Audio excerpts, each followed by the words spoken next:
Hey guys!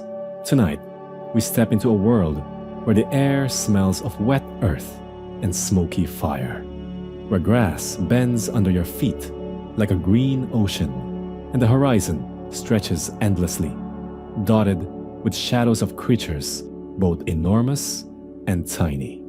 You trudge alongside your small band of fellow humans, your skin prickling at the sound of distant roars, the snap of twigs underfoot, and the whisper of wind through acacia trees.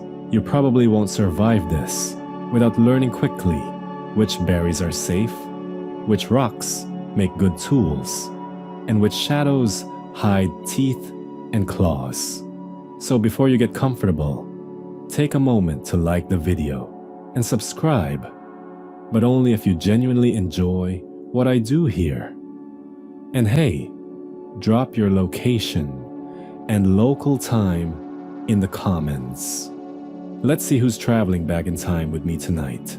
Now, dim the lights. Maybe turn on a fan for that soft background hum. And let's ease into tonight's journey together. You wake before dawn, not because an alarm screams in your ear, but because your body and senses insist on it. The first light glints faintly across the horizon, turning dew on grass into a scatter of diamonds. Your group huddles near a dying fire, the smoke curling lazily into the crisp morning. Fire wasn't invented yesterday, but each new spark feels miraculous. The simple control over warmth and illumination separates you from every other creature in the grasslands. Historians still argue whether fire mastery was deliberate experimentation or just repeated lucky accidents. But right now, as you pinch embers and coax them into a flame, none of that matters. You're alive, you're warm, and you've got something to chase: survival itself. Your first steps are cautious. The earth beneath your feet is uneven, littered with broken branches and stones smoothed by time. You notice the subtle differences in soil, the depressions where water collects, and the shallow tracks left by animals. These tracks speak volumes if you listen. A herd of antelopes passed here yesterday. A leopard padded silently this way. You learn early that reading the land is more than a skill. It's a lifeline. One misplaced step, one ignored sign, and your day could end before breakfast. Quirky though it sounds, some early humans even carried chunks of moss or lichen as a weather predictor, feeling its dampness as a gauge for approaching rain. Not exactly the most reliable meteorology, but it helped. Your diet, or lack thereof, shapes every movement. Berries, roots, and tubers, sometimes sweet, sometimes bitter enough to make you reconsider humanity, fill your morning meals. Historians still argue whether early humans preferred variety over caloric efficiency, but it's obvious to you that learning which plants are edible could mean the difference between a cheerful trek and a slow, agonizing collapse. You pluck a soft, purple berry and pop it into your mouth. A sharp tang dances on your tongue. Surviving this day demands not only awareness, but a certain stubborn curiosity. Remember that curiosity, it will both save and endanger you repeatedly. Hunting isn't yet part of the immediate morning. Today, the ground gives hints rather than outright kills. You spot bird tracks weaving between shrubs and insect trails crisscrossing moist soil. Your fingers brush against sticks and stones, contemplating which could be a digging implement, which might serve as a club, or, if you're particularly lucky, a primitive spear. Tool use is already reshaping the world. You realize that manipulating stones and bones grants a power unlike anything raw muscle alone could achieve. A sharp-edged flake can slice meat, carve wood, or if you're unlucky, slice your thumb. This is a fine line between innovation and self-harm. Humanity's first engineering ethics, perhaps. As you move through the tall grass, the band communicates with low grunts, gestures, and subtle eye contact. You notice the oldest among you, stopping to inspect a small nest, speaking in a series of clicks and hums that your body instinctively understands. Social bonds are being reinforced quietly. You exchange shared glances when spotting water, signaling an implicit understanding. Survival is a group endeavor, even in this raw, elemental environment.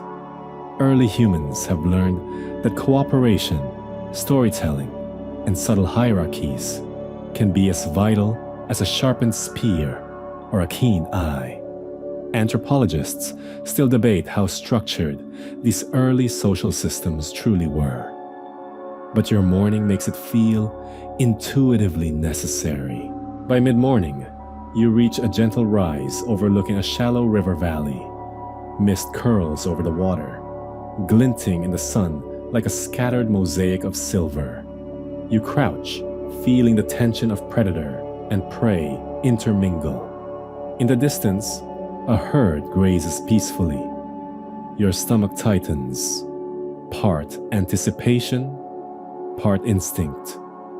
Today, the hunt is only a thought, a potential that hangs in the air alongside the buzzing of insects and the low hum of wind. Your feet ache. Your hands are smeared with soil and berry juice. Yet there's a rhythm to your movement, a synchronicity with the land that feels almost musical. That rhythm will carry you over centuries into futures you can't yet imagine. You pause near a clump of acacias, lifting a rounded stone in your palm. Its weight is comforting. Stones are your first allies, extensions of your body and mind. They will crack nuts, break bones for marrow, and occasionally knock a stubborn shellfish from a rock. In some fringe experiments, researchers have suggested that early humans even used stones for basic percussion to communicate over distance, a sort of prehistoric Morse code, albeit much noisier and less reliable. Whether myth or early reality, the idea sparks a flicker of amusement as you imagine signaling dinner's ready. Across a savanna, the sun climbs higher, and you feel the heat press against your back. Sweat mingles with the fine dust of the trail, and you pause to sip from a muddy puddle, grateful for its tepid refreshment. Drinking water, gathering food, noticing tracks, sharing gestures. Every action folds into another. Survival is a pattern of observation, trial, and adaptation. A false step could land you in a patch of poisonous berries or the path of a hidden predator. And yet, there is joy here, the thrill of discovery, the tactile delight of rubbing a smooth stone, the subtle triumph of correctly identifying a plant or a footprint. It is all intoxicating. By late morning, your band halts under a small rock overhang. Shadows provide respite from the sun, and you share meager snacks with quiet satisfaction. You laugh softly at the elder's dramatic attempt to imitate a warthog grunt, a sound oddly accurate, but somehow ridiculous. Humor, it seems, is ancient. It punctuates even the most serious of survival tasks. Historians still argue whether laughter arose purely from social cohesion or cognitive play, but you feel its comforting presence in the shared smiles and muted chuckles of your companions. As the day stretches on, you wander farther from your original camp, learning the subtle art of mapping territory without maps, memorizing landmarks, and feeling the pulse of the land beneath your feet. Each step is both a discovery and a negotiation. Which paths are safe? Which tracks are worth following? Which plants promise nourishment? Which predators hide in tall grasses? You are small against this vast landscape, but your awareness grows sharper. Your senses, honed over countless generations, catch the faintest ripple of leaves, the softest click of distant hooves, the whisper of a breeze carrying scents that tell stories you can almost understand. By noon, the group congregates near a shallow stream. You kneel, cupping water to your mouth, the cool rush shocking your dry throat. Around you, the environment buzzes with life. Insects, birds, and the occasional scampering mammal add layers to the sensory tapestry. You touch the water, feeling its temperature and flow, noting its clarity and the algae that twists beneath the surface. Even now, the simplest observation becomes part of survival. Water is life, and this knowledge, passed silently from one generation to the next, is as vital as any sharpened spear or learned migration route. Finally, you pause to look around. Rolling plains, distant trees, scattered stones, the play of light on the horizon. This is your world. You're a wanderer at dawn, a small creature of flesh and curiosity in a vast, dangerous beauty. Every sound, smell, and shadow carries meaning. Every step teaches a lesson. Every glance shared with a companion reinforces a bond. You feel exhilarated, wary, and profoundly alive. And though you may not fully understand it yet, this wandering, observing, surviving is the first chapter of a story that stretches far beyond your own brief footsteps. The sun dips toward the horizon, and you feel the first coolness of evening brush against your skin, carrying a slight tang of smoke from last night's fire, still smoldering under a mound of stones. You kneel beside it, brushing your fingers across smoldering embers, coaxing the glow into flickering flames that leap and dance across the rocks. Fire is your heartbeat tonight. It radiates warmth, light, and the comforting illusion that humans have some dominion over this sprawling, unpredictable wilderness. You probably won't appreciate how much this tiny glow shapes your life until the shadows start moving and your eyes strain in ways they never have before. So before you sink deeper into this prehistoric dusk, remember to like the video and subscribe, but only if you genuinely enjoy what I do here. Oh, and drop your location and local time so we can see who's here for the evening fire stories. Now, dim the lights, maybe turn on a fan for that soft background hum, and let's ease into tonight's journey together. As the flames stretch and bend, you notice the way shadows leap across the rough rock face of your temporary shelter. They twist, merge, and warp in ways that make the familiar alien. You sense the animals of the night, their faint rustling, the distant call of a nocturnal bird, the sudden shift of some unseen presence, and fire becomes a shield, a signal, a companion. Historians still argue whether early humans first tamed fire by accident, perhaps a lightning strike, or through deliberate experimentation. But either way, your ancestors quickly discovered its magic. Heat, light, cooked food, protection. Fire is a miracle and a weapon, all in one flickering, ever-changing form. You toss a small branch into the blaze, watching sparks leap like tiny, rebellious stars. Cooking with fire is a revelation. Roots that once tasted bitter are softened. Meat becomes chewable, and the smoky aroma spreads through your senses, binding the group together in a shared comfort.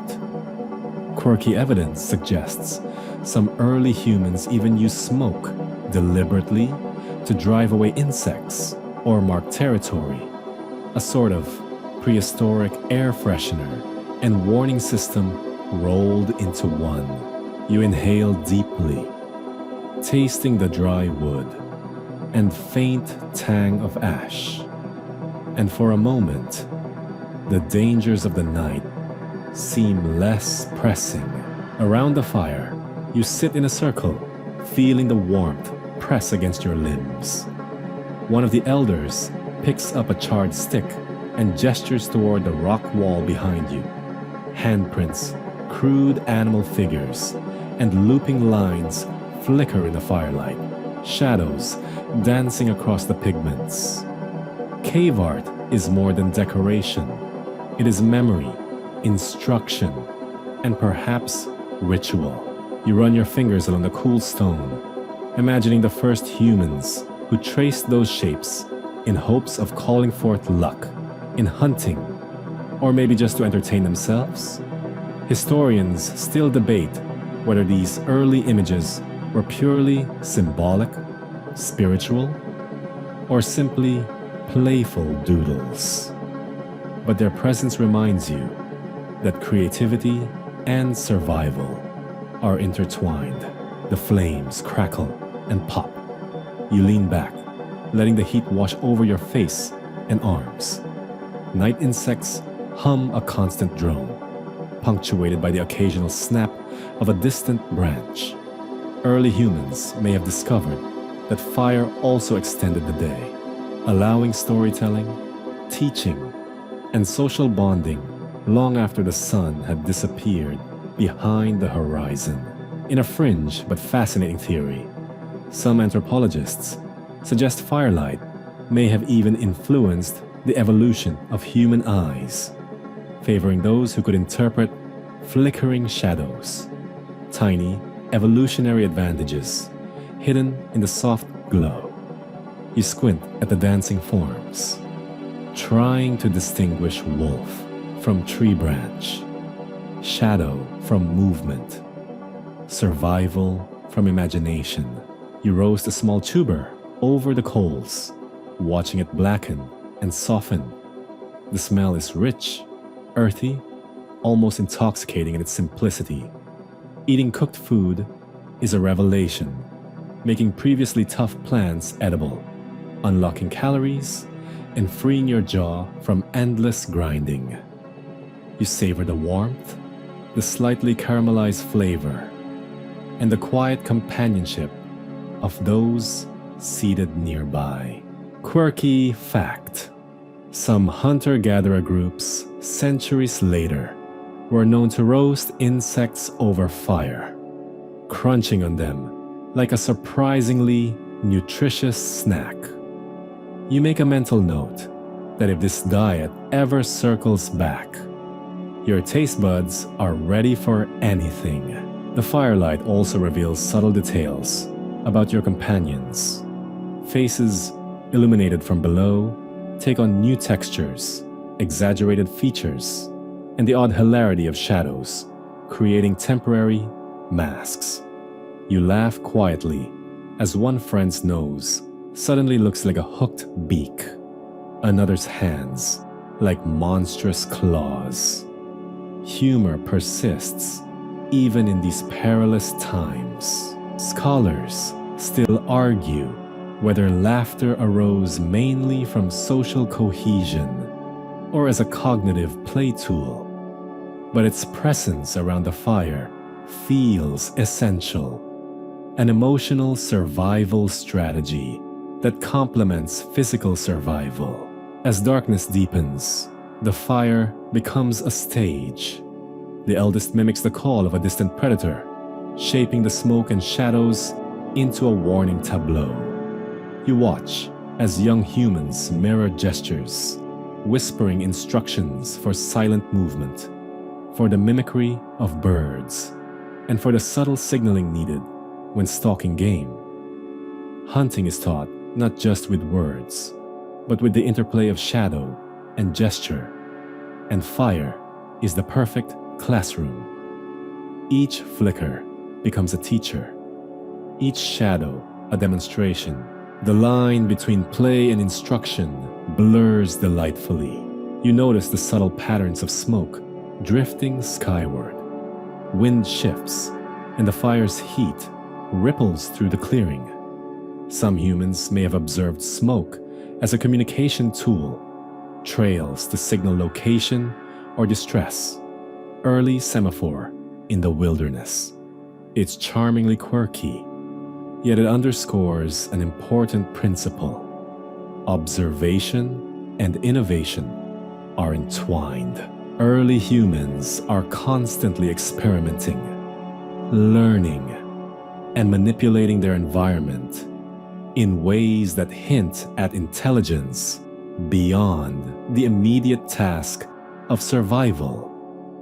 Even a simple puff of smoke carries knowledge, warning, or ritual.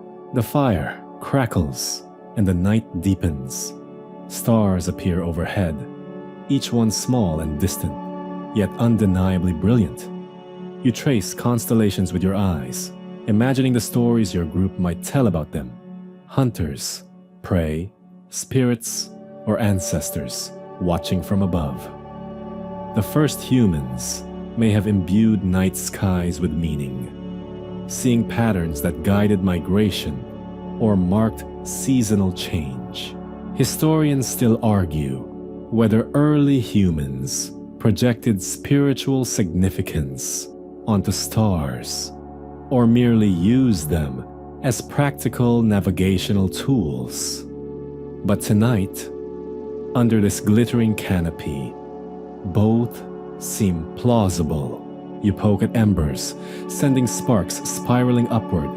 Each spark feels like a tiny miracle, light snatched from darkness, warmth stolen from the cold night.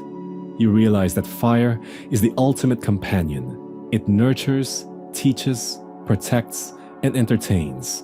Its glow illuminates stories, shadows, and faces, wrapping the group in a cocoon of safety and imagination. You feel the ancient pulse of human ingenuity coursing through every flicker, every crackle.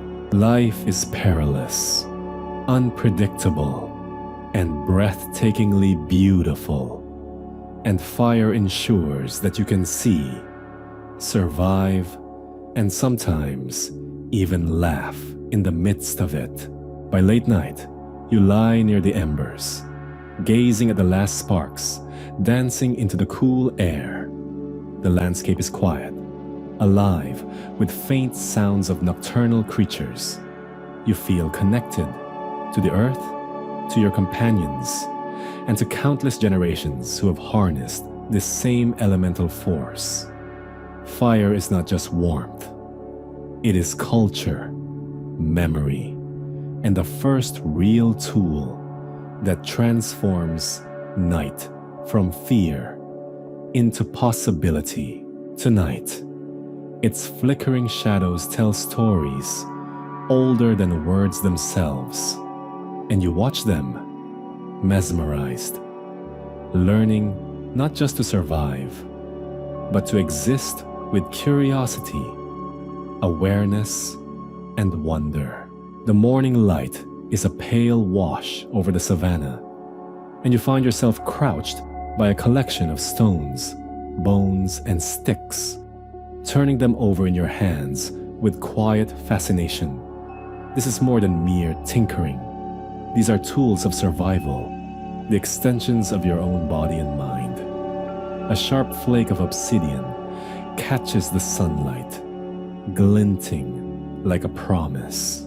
You probably won't appreciate just how much this tiny shard could change your life until you see it split a carcass, scrape a hide, or crack a nut with precision. So before we plunge deeper into this prehistoric tinkering, take a moment to like the video and subscribe, but only if you genuinely enjoy what I do here, and share your location and local time. Let's map our global prehistoric classroom. Now, dim the lights, maybe turn on a fan for that soft background hum, and let's ease into tonight's journey together. You lift the flake cautiously, testing its weight, its balance. Sharp edges bite into your palm, a careless slip, and it could just as easily wound you as it could aid you. This duality, power and danger, is the essence of tools. Stone tools are your earliest companions, and humans have been shaping them for hundreds of thousands of years. Historians still argue whether tool complexity arose purely from necessity or cognitive experimentation. But as you use one to scrape a long, fibrous root, the answer feels obvious. Survival requires both instinct and ingenuity. Nearby, a stick with a pointed tip rests against a boulder. You heft it, imagining its use as a digging implement, a club, or even a basic spear. Tools don't just make tasks easier, they extend your perception, strength, and reach. Quirky though it may sound, archaeologists have found evidence that some early humans deliberately left broken or unused tools as a kind of signature, perhaps a statement of identity, luck, or even art. The line between practicality and expression is surprisingly thin in these early experiments. You notice a difference in materials: flint for cutting, bone for scraping, hardwood for pounding. Each has its own character, advantages, and frustrations. A thick branch feels sturdy but unwieldy. A slender bone is light but might snap. Selecting the right tool requires observation, memory, and experience. You run your fingers over a smooth, worn stone, noting the grooves from countless uses. It is amazing, really, that humans have recognized patterns of wear and function, essentially performing early engineering without ever drawing blueprints. The tools also facilitate communal learning. You watch an elder demonstrate a method of splitting a root with a stone hammer and a steady hand. You mimic your own attempt, imperfect, but growing more confident. Knowledge is transmitted through touch, repetition, and careful observation. In a fringe but fascinating theory, some anthropologists suggest that even minor misfires, stones cracking unexpectedly, served as unintentional teaching moments, helping early humans refine technique through trial, error, and occasional laughter. You pick up a bone, polished at one end, perhaps scavenged from a previous hunt. It seems innocuous, yet its shape suggests multiple uses: scraping hides, chiseling wood, or prying insects from logs. This adaptability is key. A single object can be multiple tools depending on need and ingenuity. You marvel at the cognitive leap required to imagine potential uses beyond immediate function. Quirky evidence indicates some tools may have also been status symbols, carried or decorated to signal skill or rank within the group. Your fingertips linger on subtle carvings, wondering which were intentional and which accidents. Fire interacts beautifully with your tools. A sharpened flint edge can carve wood for handles. Heated stones can cook food, but also in some cases serve as primitive hammers or cutting aids. The interplay between tool, fire, and environment feels almost orchestral.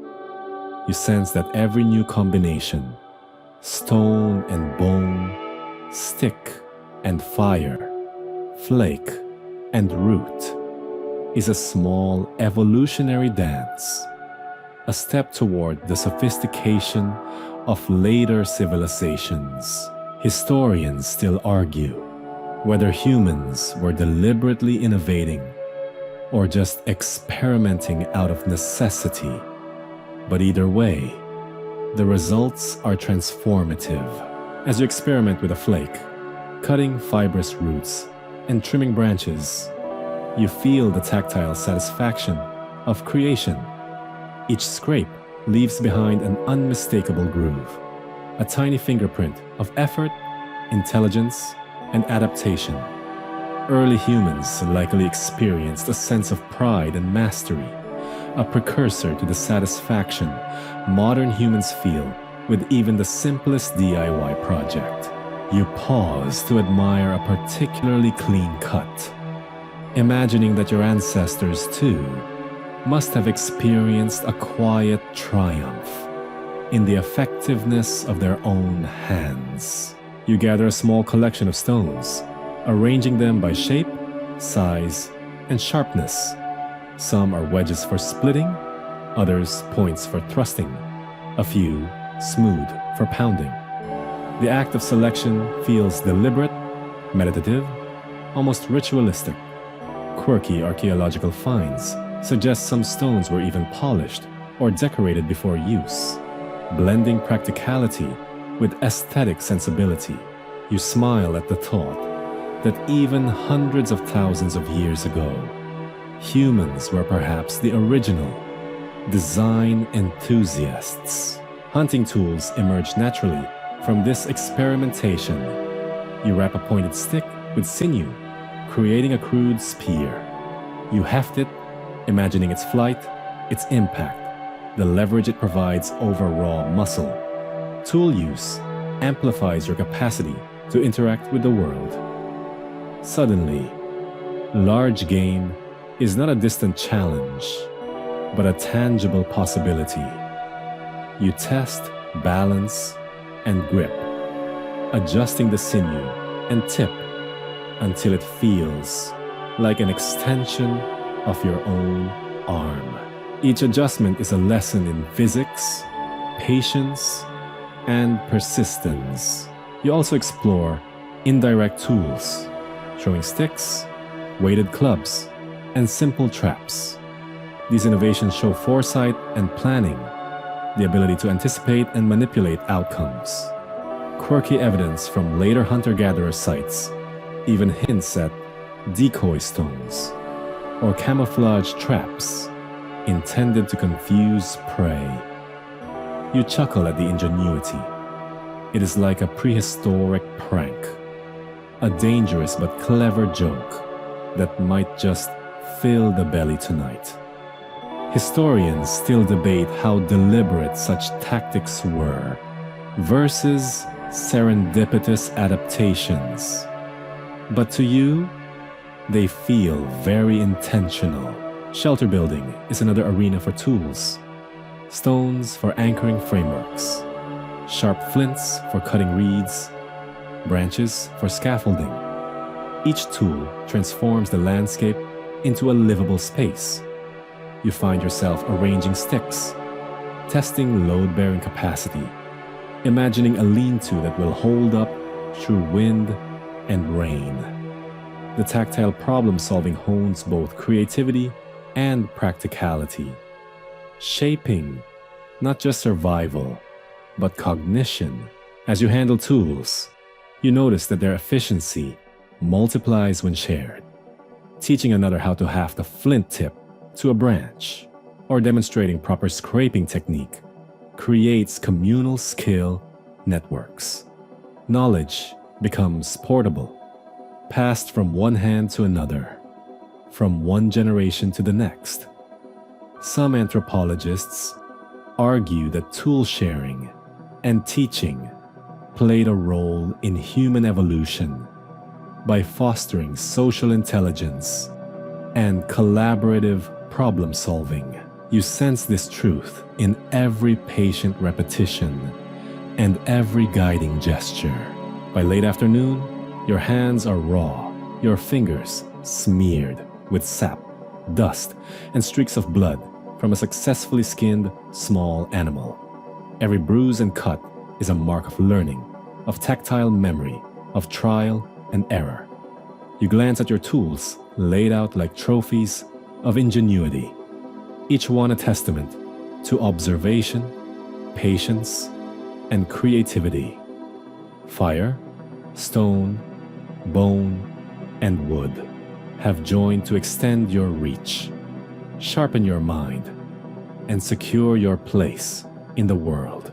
The sun begins to dip, and you pause to watch shadows stretch across the land. Your tools rest at your feet, silent but potent, and you realize they are more than implements. They are a bridge between instinct and intellect.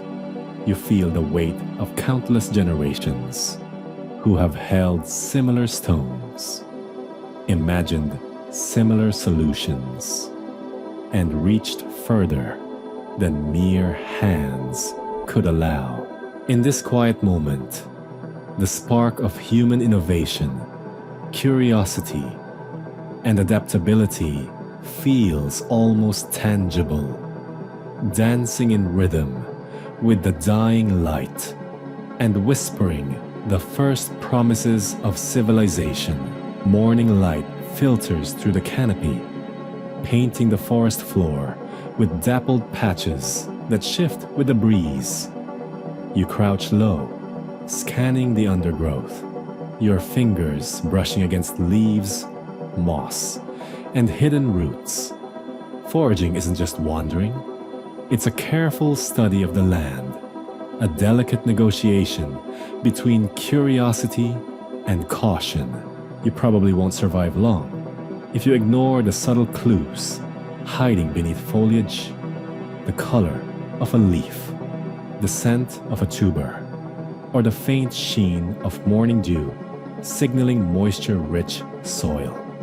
So before we dive into the tactile art of gathering, take a moment to like the video and subscribe, but only if you genuinely enjoy what I do here. And share your location and local time so we can see which corners of the modern world are joining us on this prehistoric trek. Now, dim the lights, maybe turn on a fan for that soft background hum, and let's ease into tonight's journey together. You kneel by a patch of wild tubers, carefully scraping away the thin layer of soil. Some are firm, earthy, and reassuring. Others, you know instinctively, could turn your stomach, or worse. Historians still argue whether early humans relied more on trial and error or inherited plant knowledge passed through storytelling. But your hands move with a combination of instinct, observation, and perhaps a little ancestral memory. Quirky finds in some sites suggest humans may have even tasted small amounts of toxic plants deliberately, gauging reactions to determine safe quantities. Think of it as prehistoric culinary courage, bordering on madness. Nearby, Berries glisten like jewels among thorny bushes. You pluck a few, biting carefully, noting the sweetness, the bitterness, the unexpected tang. Foraging is not merely sustenance. It's a sensory map of the land. You smell the flowers, feel the texture of leaves, and listen to the subtle buzz of insects that hint at ripe fruits nearby. Some evidence even suggests early humans followed animal behavior, watching which fruits birds favored to identify safe, edible options. It's a lesson in observation, patience, and a little harmless espionage on the local fauna. Roots and tubers require a different approach. You scrape away soil, feeling the plant's resistance under your fingers. A misjudged tug could snap it or expose you to hidden thorns or insects. You notice patterns in the soil, subtle changes in color and moisture that hint at the presence of edible roots. Quirky as it may sound, some early foragers even carried rudimentary digging sticks, decorated with incised lines or carvings, functional tools that doubled as early art.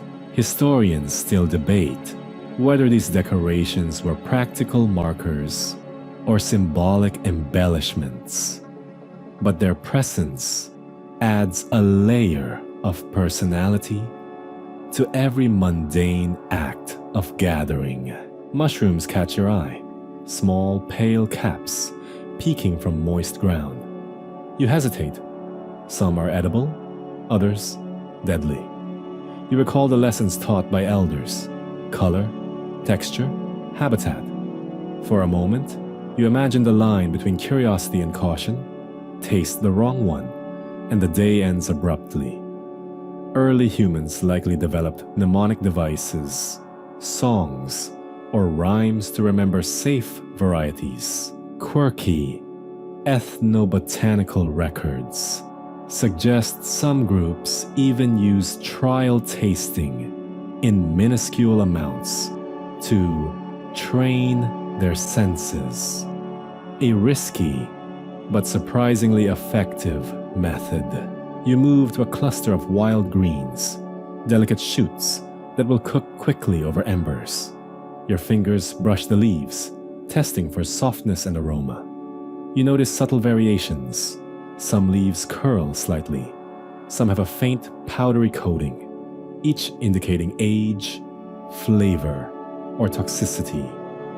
Foraging requires constant attention to detail, a blend of instinct, memory, and immediate problem-solving. Scholars still argue whether these skills arose from pure survival necessity or as part of early cognitive development.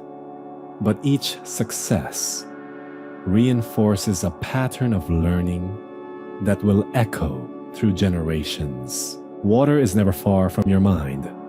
As you forage near a small stream, you notice the plants closest to the bank thrive in different ways than those on higher ground. Moisture-loving herbs, edible flowers, and tubers cluster along the edges, while drier soil hosts berries and fibrous roots. Recognizing microenvironments is part of foraging mastery. Quirky archaeological evidence indicates that some early humans even engineered small patches of the forest floor, removing competing plants to encourage preferred species. A primitive gardening instinct. Long before agriculture, you stop to inspect a tree with low-hanging branches, its fruits just turning golden. You shake a branch gently, testing whether the fruits fall or remain stubbornly attached. Knowledge of ripening cycles is crucial. Too early, and the fruit is sour. Too late, and wildlife claims it first. You observe insects, birds, and small mammals as guides, ancestors of modern ecological intelligence. Historians still argue whether early humans systematically tracked seasonal cycles or learned them largely by experience. But watching nature unfold around you leaves no doubt. Attention is survival. Berries, roots, shoots, nuts. Each requires a slightly different harvesting method. You notice that some nuts have shells too tough for fingers alone, requiring pounding stones or steady leverage. Quirky finds in some sites suggest early humans even pre-soaked certain nuts in water to soften them. An almost scientific experimentation. You admire the ingenuity, realizing that survival is never purely instinctual.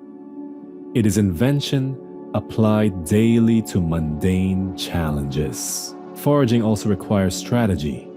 You rotate patches, leaving some plants to regenerate, remembering where edible zones are richest, and noting which areas are likely to attract predators. In this way, humans begin interacting with the landscape as both users and managers.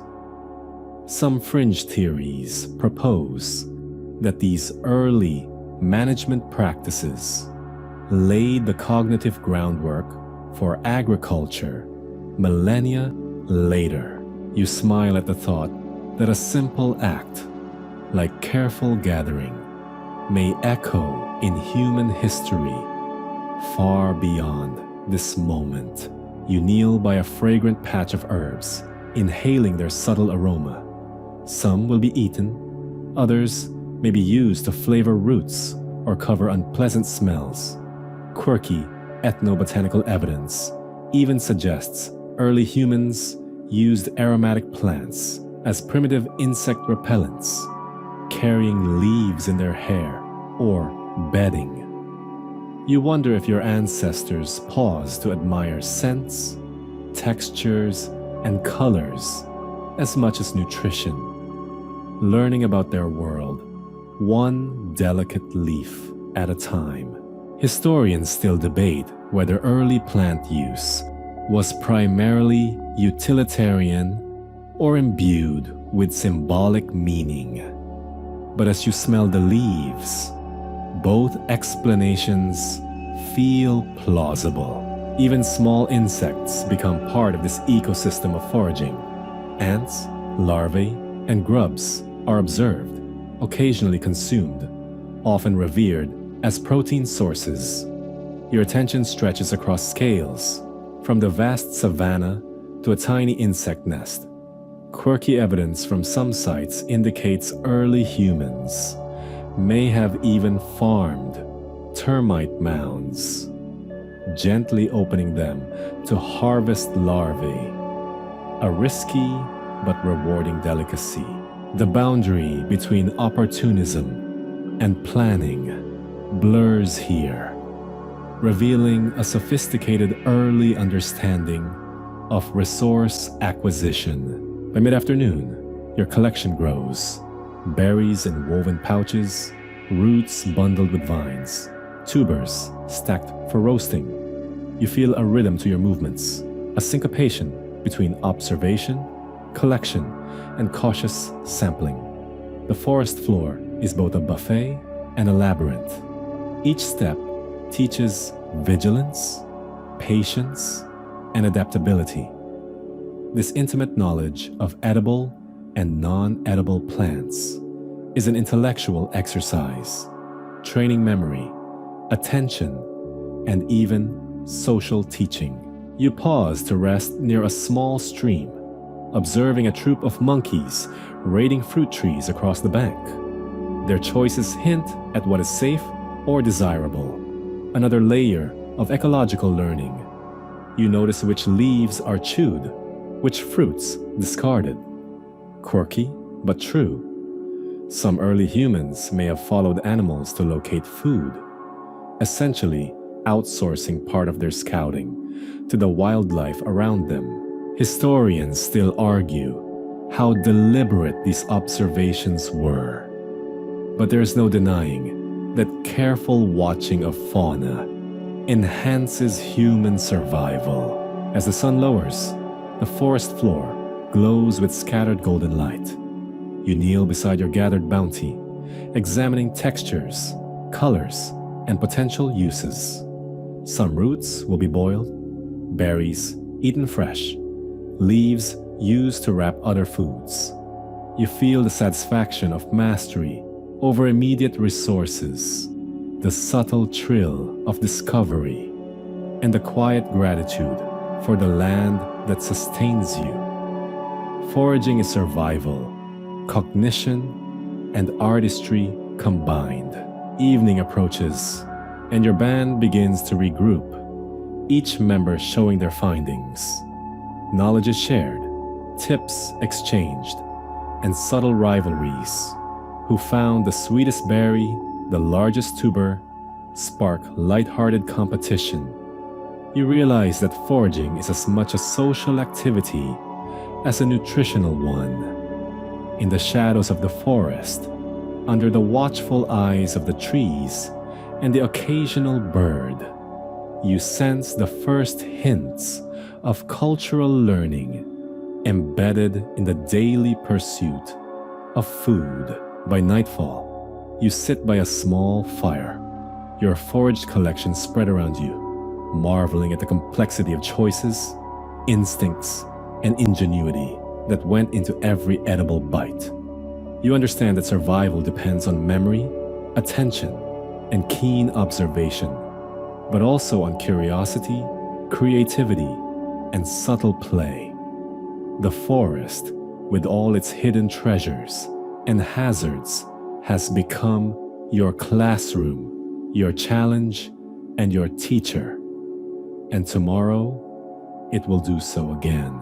Twilight settles over the grasslands, painting everything in dusky gold and deepening shadows.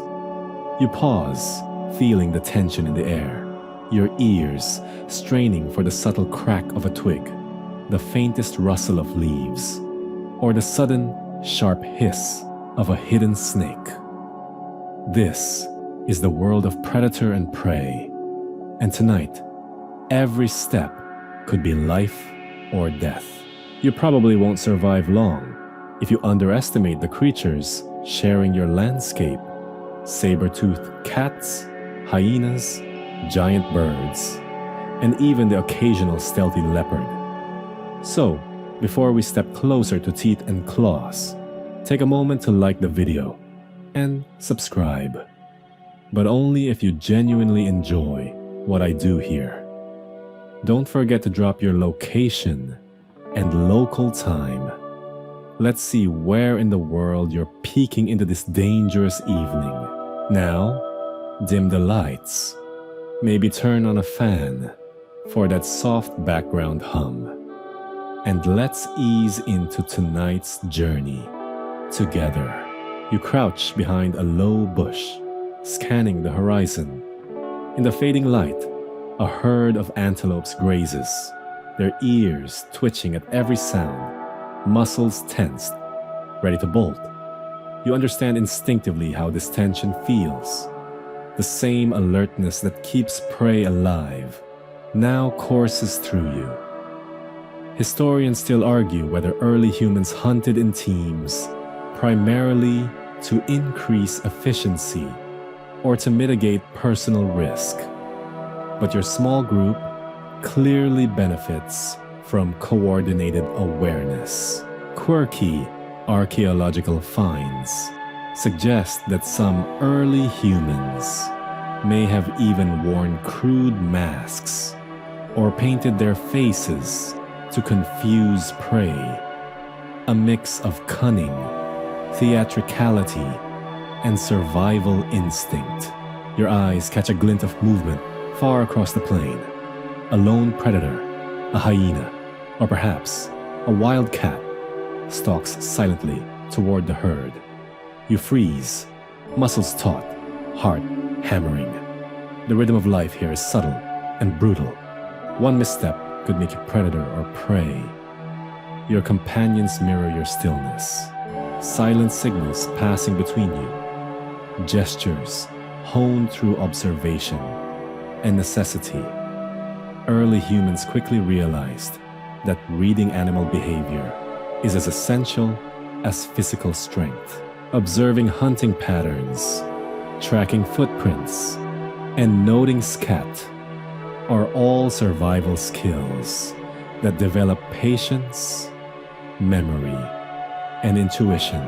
You notice tracks in the soft soil nearby, hoofprints from a recent antelope, claw marks from a predator, the delicate impression of a bird's foot. Each tells a story if you know how to interpret it. Quirky but true, some groups reportedly practiced track games, challenging younger members to identify footprints.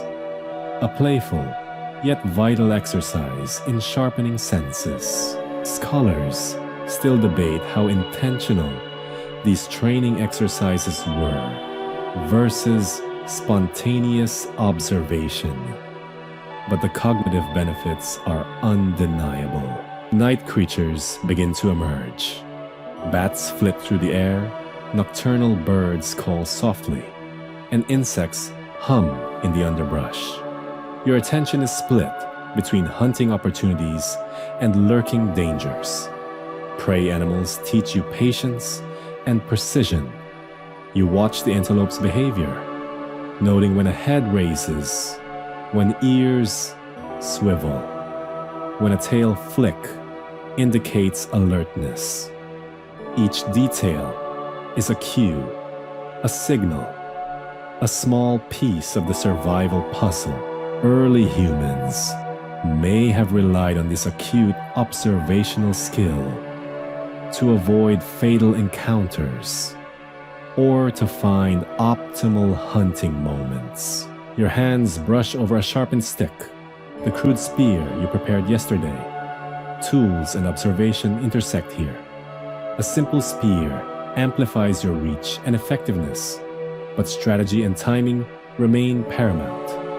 You crouch lower, shifting slightly to remain unseen. A small herd grazes too close, their large eyes reflecting fading sunlight. Your pulse quickens, not from hunger alone, but from the thrill and peril of proximity. Quirky fossil evidence suggests that some hunters may have also mimicked predator sounds to manipulate prey movement, a primitive form of psychological trickery.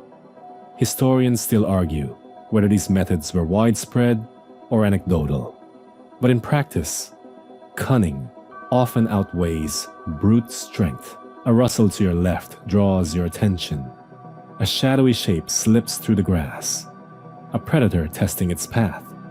You freeze, relying on reflexes honed through constant vigilance. Every instinct screams to move, but experience whispers to remain still. Being predator or prey depends as much on restraint as on action. You remember prior lessons. Sudden movements betray you, but calculated gestures can guide prey, confuse adversaries, or simply ensure survival. You watch as one antelope begins to stray too far from the herd. Your companion whispers softly, signaling to adjust position. Communication is subtle. Gestures, glances, shared rhythm. Hunting is a choreography that blends intelligence, empathy, and patience. You feel the strange exhilaration of being both observer and participant in the delicate dance of life. Quirky anthropological notes indicate that some early humans even used decoy strategies, placing scent, stones, or sticks to manipulate animal movement. The creativity here borders on artistry as much as it does necessity. The sun sinks below the horizon and shadows stretch long. Your group remains vigilant, aware that predators may strike under the cover of darkness. Firelight, when available, is a shield, illuminating your immediate surroundings and keeping unseen dangers at bay. Historians still argue about the sequence of fire mastery versus cooperative hunting, but both clearly enhance survival. You glance at a glowing ember in the distance, a reassuring anchor amid uncertainty. You crouch near the edge of a small clearing, feeling the subtle vibrations of earth underfoot, the faint tremor of hoofbeats, the shuffle of leaves, the weight of your own body pressing into soil. Predator and prey exist in a dynamic equilibrium, each influencing the other, shaping behavior, strategy, and cognition. Even playful movements by young animals are observed, interpreted, and stored as data for future encounters. Quirky evidence from fossilized bones suggests that some early humans may have ambushed predator paths to scavenge leftovers, revealing the opportunistic adaptability that complements direct hunting. Your spear is ready, your senses heightened, yet your mind notes patterns beyond the immediate kill.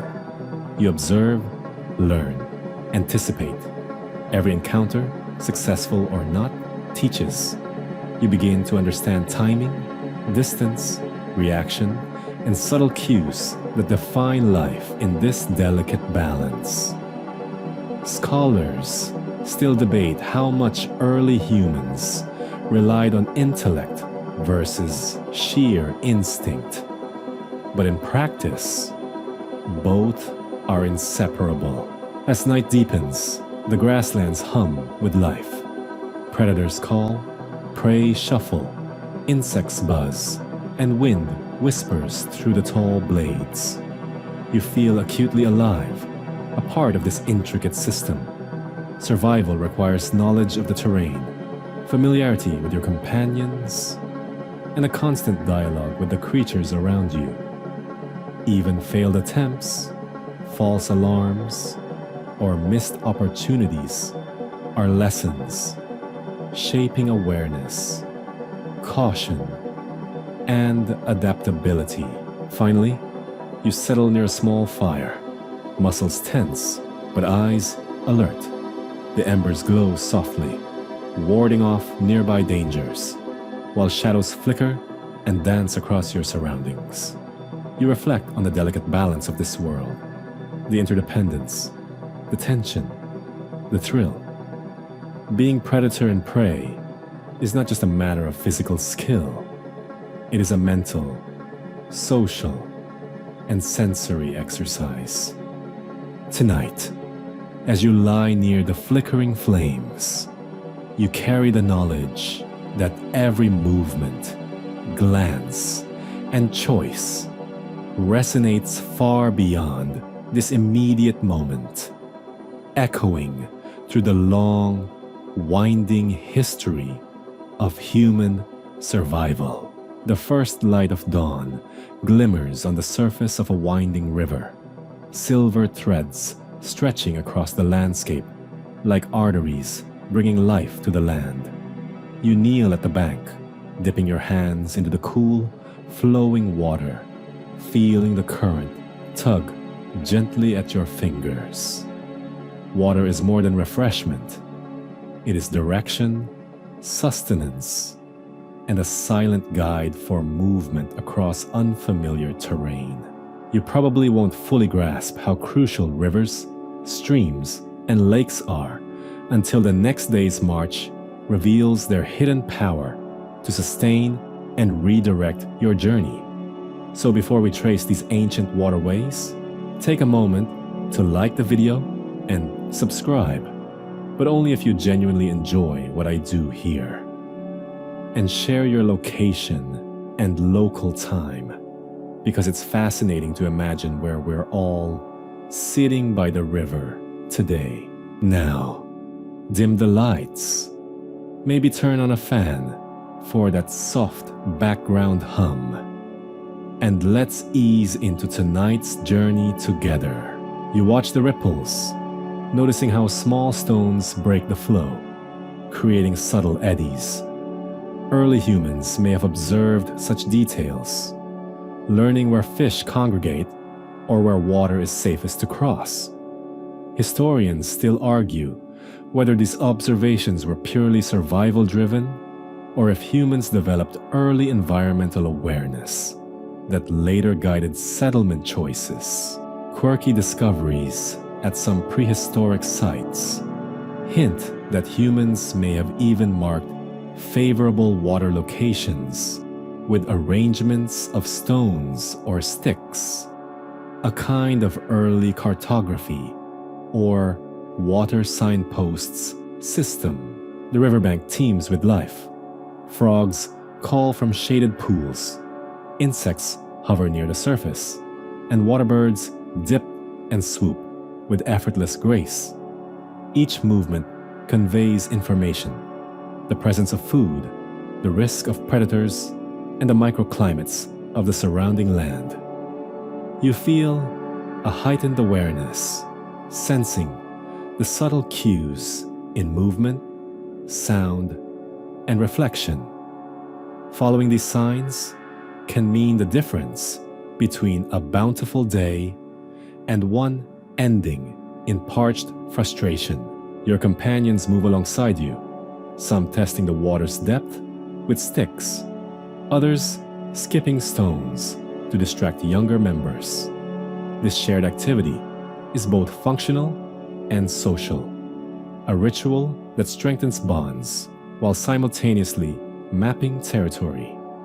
You dip a woven basket into the stream, pulling out small fish that wriggle in your hands before you carefully secure them.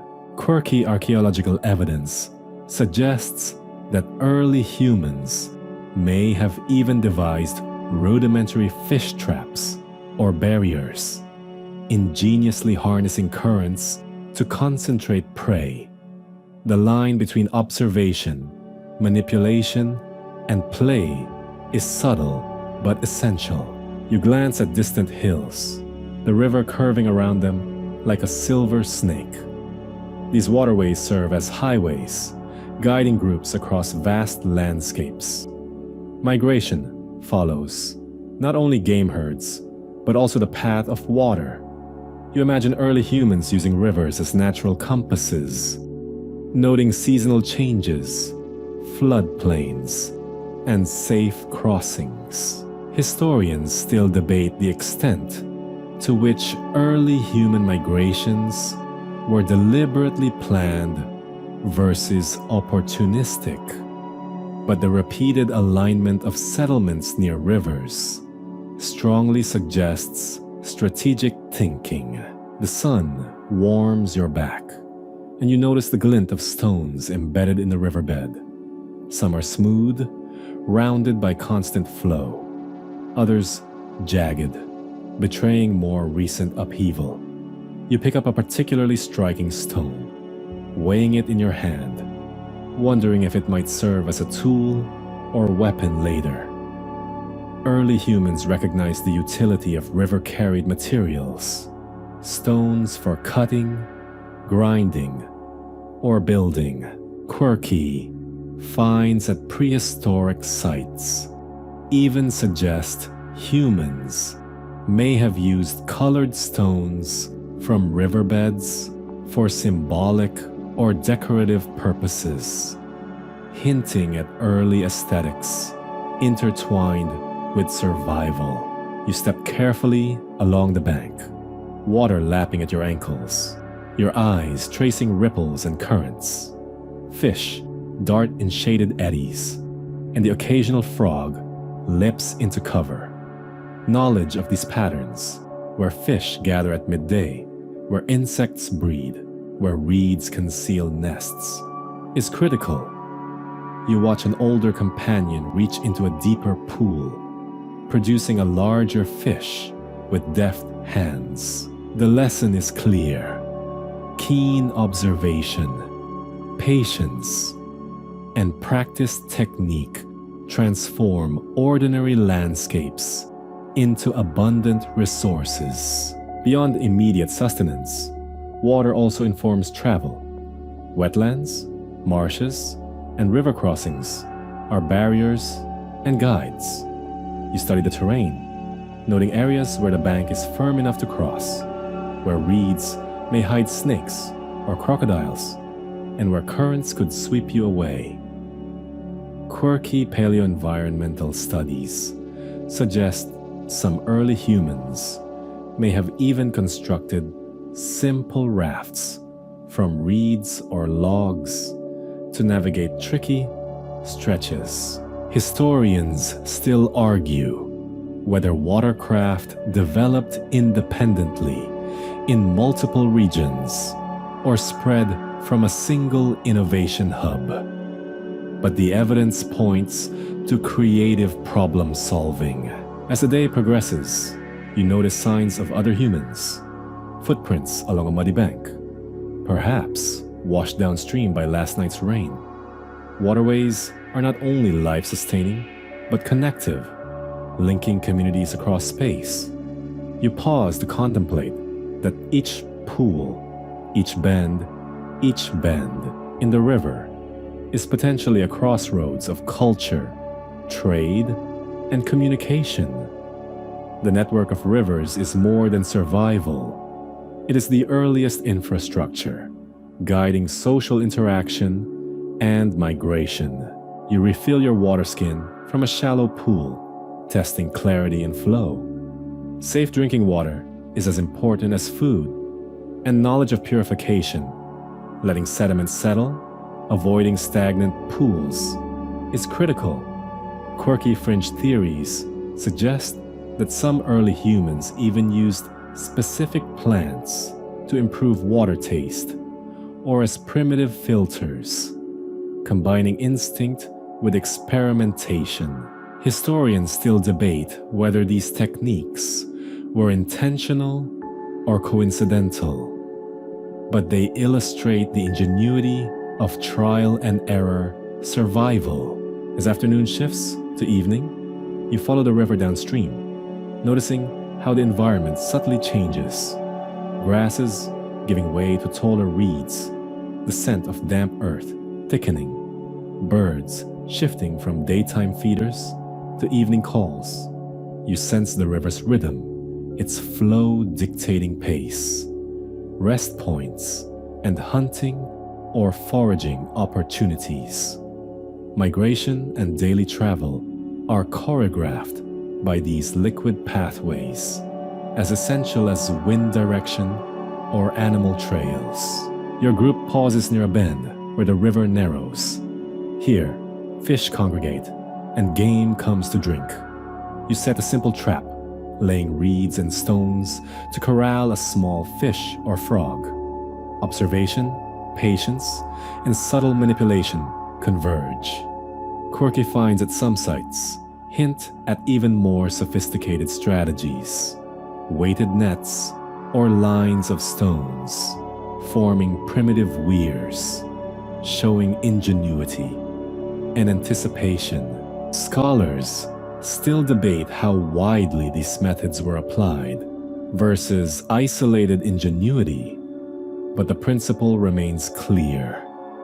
Water is both sustenance and strategy. Evening falls, and firelight flickers along the riverbank. Your group sets camp near a bend where currents are gentle, the bank firm, and the landscape rich with edible plants. Water is a constant companion, a place for washing, cooking, drinking, and observing prey. Historians still argue whether permanent settlements arose primarily from water availability or broader ecological factors.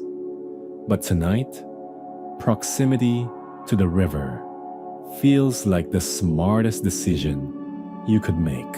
You lie beside the softly flowing water, listening to its gentle gurgle as darkness thickens. In its presence, you feel both humility and empowerment.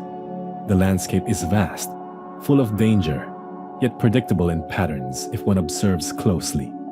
Migration, survival, and community are intertwined with these veins of liquid life.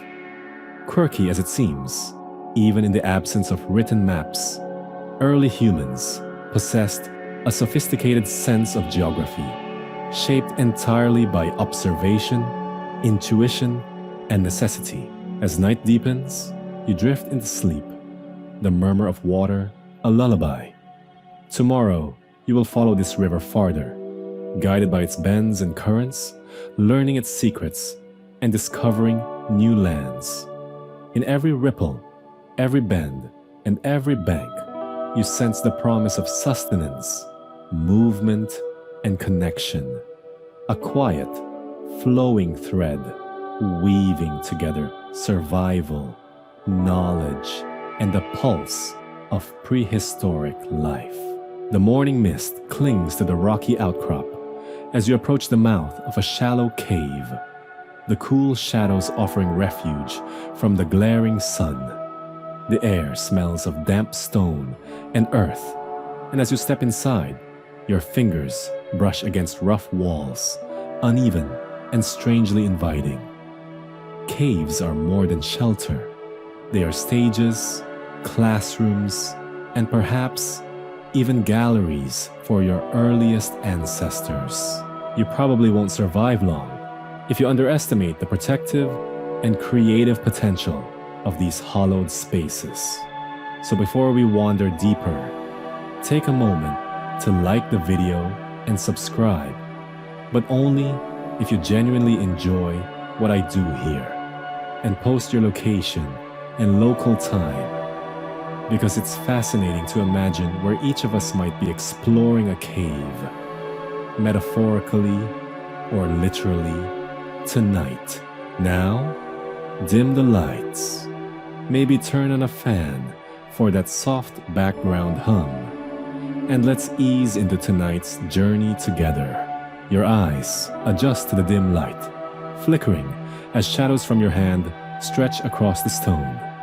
You kneel to examine ancient markings, lines, dots, and animal silhouettes etched and painted by hands long gone. Historians still argue whether these images served ritual, instructional, or purely decorative purposes. But to you, each brushstroke and incision pulses with meaning, connecting the past to the present.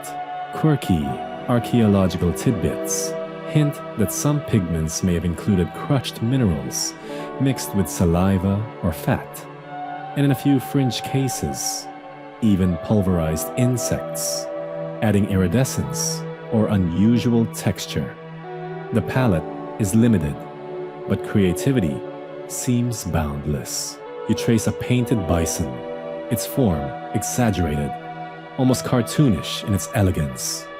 Early humans may have used these images to communicate hunting strategies or mark successful kills. You wonder whether the exaggerated horns indicate danger, abundance, or simply artistic flair. The act of painting or engraving is more than decoration. It is cognitive training, a practice in observation, memory, and abstract thinking.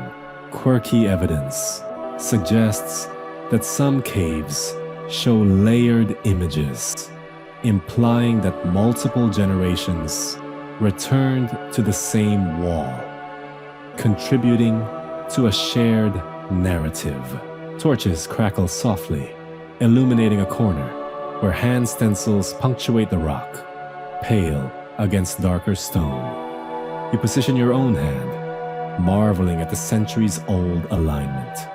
Handprints are intimate reminders of presence, identity, and touch. Some scholars propose these stencils are a form of signature, while others think they were spiritual or protective marks. Either way, the impression of one hand pressed against stone connects you to a chain of experience that stretches back tens of thousands of years. You notice scratches along the lower walls, shallow grooves forming geometric patterns. Perhaps early humans were experimenting with symmetry or rhythm, trying to replicate shapes they saw in nature. Quirky theories even propose that some patterns might have been mnemonic devices, helping groups remember hunting grounds, seasonal shifts, or tribal stories. Historians still argue whether these abstract designs were symbolic communication or mere experimentation. But the very act of creation hints at complex cognition. Deeper inside, the cave opens to a chamber where light from an entrance above forms shifting beams across the floor. Here, shadows come alive, and you find yourself imagining how early humans might have used flickering firelight to animate their paintings. Perhaps a bison seemed to graze across the walls, horns lowering and rising as flames danced. You feel a thrill at the possible interplay of art, performance, and storytelling. Prehistoric animation, powered by imagination and fire. You crouch near an ochre-stained wall, fingers smudged in pigment, feeling the texture of stone and earth. Some paintings depict hunting scenes, humans with spears, animals mid-leap. These are not static images. They are narratives frozen in time. Quirky discoveries show that some pigments glowed under certain conditions, suggesting that prehistoric artists may have experimented with reflective materials to create dramatic effects. Historians still debate whether this was deliberate or serendipitous, but the impression of forethought is undeniable. Along one jagged wall, you spot a deep incision of a deer, head tilted, legs mid-stride. You imagine the artist observing this creature across a meadow, memorizing every curve, every muscle, then translating it onto stone with painstaking attention. The skill required to capture motion in static material suggests both observational prowess and imagination. You remember the bison painted near the entrance and realize that early humans were already telling complex stories, connecting environment, experience, and creativity in ways that echo through human history. Some walls show evidence of multiple pigments layered over one another. Red ochre beneath black charcoal, yellow smudged over brown. You wonder if these layers indicate corrections, improvements, or collaboration. Perhaps one member painted a bull and another added details, creating a dialogue across time. Quirky research even speculates that some pigments were mixed with binders, fat, urine, or even blood to improve adhesion and vibrancy. Historians still argue whether these were purely functional choices or symbolic enhancements, but the effort and intention are palpable. You reach a small alcove where scattered stones suggest a seating area. Maybe early humans paused here, reflecting on their work, teaching younger members, or preparing pigments. This space feels intimate, a workshop carved out of necessity and inspiration. Quirky finds from similar sites indicate that some alcoves may have been used to store tools or pigment containers. Combining utility with artistry, the act of preparation, experimentation, and reflection mirrors human behavior millennia later in studios and workshops. You pick up a small pigment stone, rubbing it between your fingers to feel its texture. The powder is fine, almost silky, and you wonder about the countless experiments required to perfect color mixing and application. Even the simplest strokes represent a mastery of observation, trial, and error. Early humans may have recognized that certain minerals produced stronger colors, lasting longer on stone, an empirical approach that borders on chemistry. Historians still debate whether these discoveries were systematic or largely accidental. But every mark speaks to human ingenuity. You pause to examine a cluster of footprints near the cave floor, impressions preserved in soft sediment. They suggest children were present, learning by watching elders, experimenting with tools, or even leaving playful marks. Quirky interpretations suggest that some prints were intentionally placed as part of rituals or as playful communication. This blend of education, play, and symbolism highlights the cognitive and social dimensions of cave life. The chamber's ceiling rises higher than expected, forming a natural gallery. You tilt your head, noticing faint red streaks, possibly representing flowing water or symbolic paths. Some scholars believe early humans associated high walls and ceilings with spiritual significance, perhaps imagining them as gateways to other realms. Quirky evidence of animal figurines placed near certain wall sections hints at ritualistic intention. Historians still argue the extent to which caves served purely practical versus ceremonial purposes. But the care in placement suggests more than mere coincidence. You run your fingers along a line of dots, arranged in rhythmic sequences. Perhaps they counted lunar cycles, days between hunts, or tracked seasonal animal migrations. Quirky interpretations even propose these dots functioned as primitive calendars, a visual mnemonic system embedded in stone. Historians still debate the exact purpose, but the combination of abstraction and observation speaks to complex thought processes. As shadows lengthen, you notice how the flickering torchlight animates the walls. The painted animals seem to move.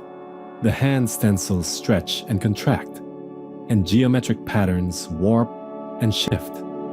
Fire and pigment interact to create living images, a dynamic display bridging imagination and reality. You sense that early humans may have used these effects deliberately, experimenting with light and perspective in ways that prefigure theater or performance art. You crouch to examine a small niche, the walls decorated with tiny spirals and scratches. Perhaps these are playful doodles, experimental marks, or coded messages.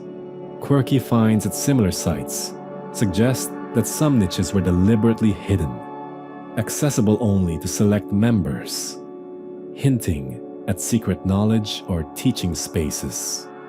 Historians still argue whether these were functional, symbolic, or purely artistic, but their presence enriches the narrative of communal and cognitive development.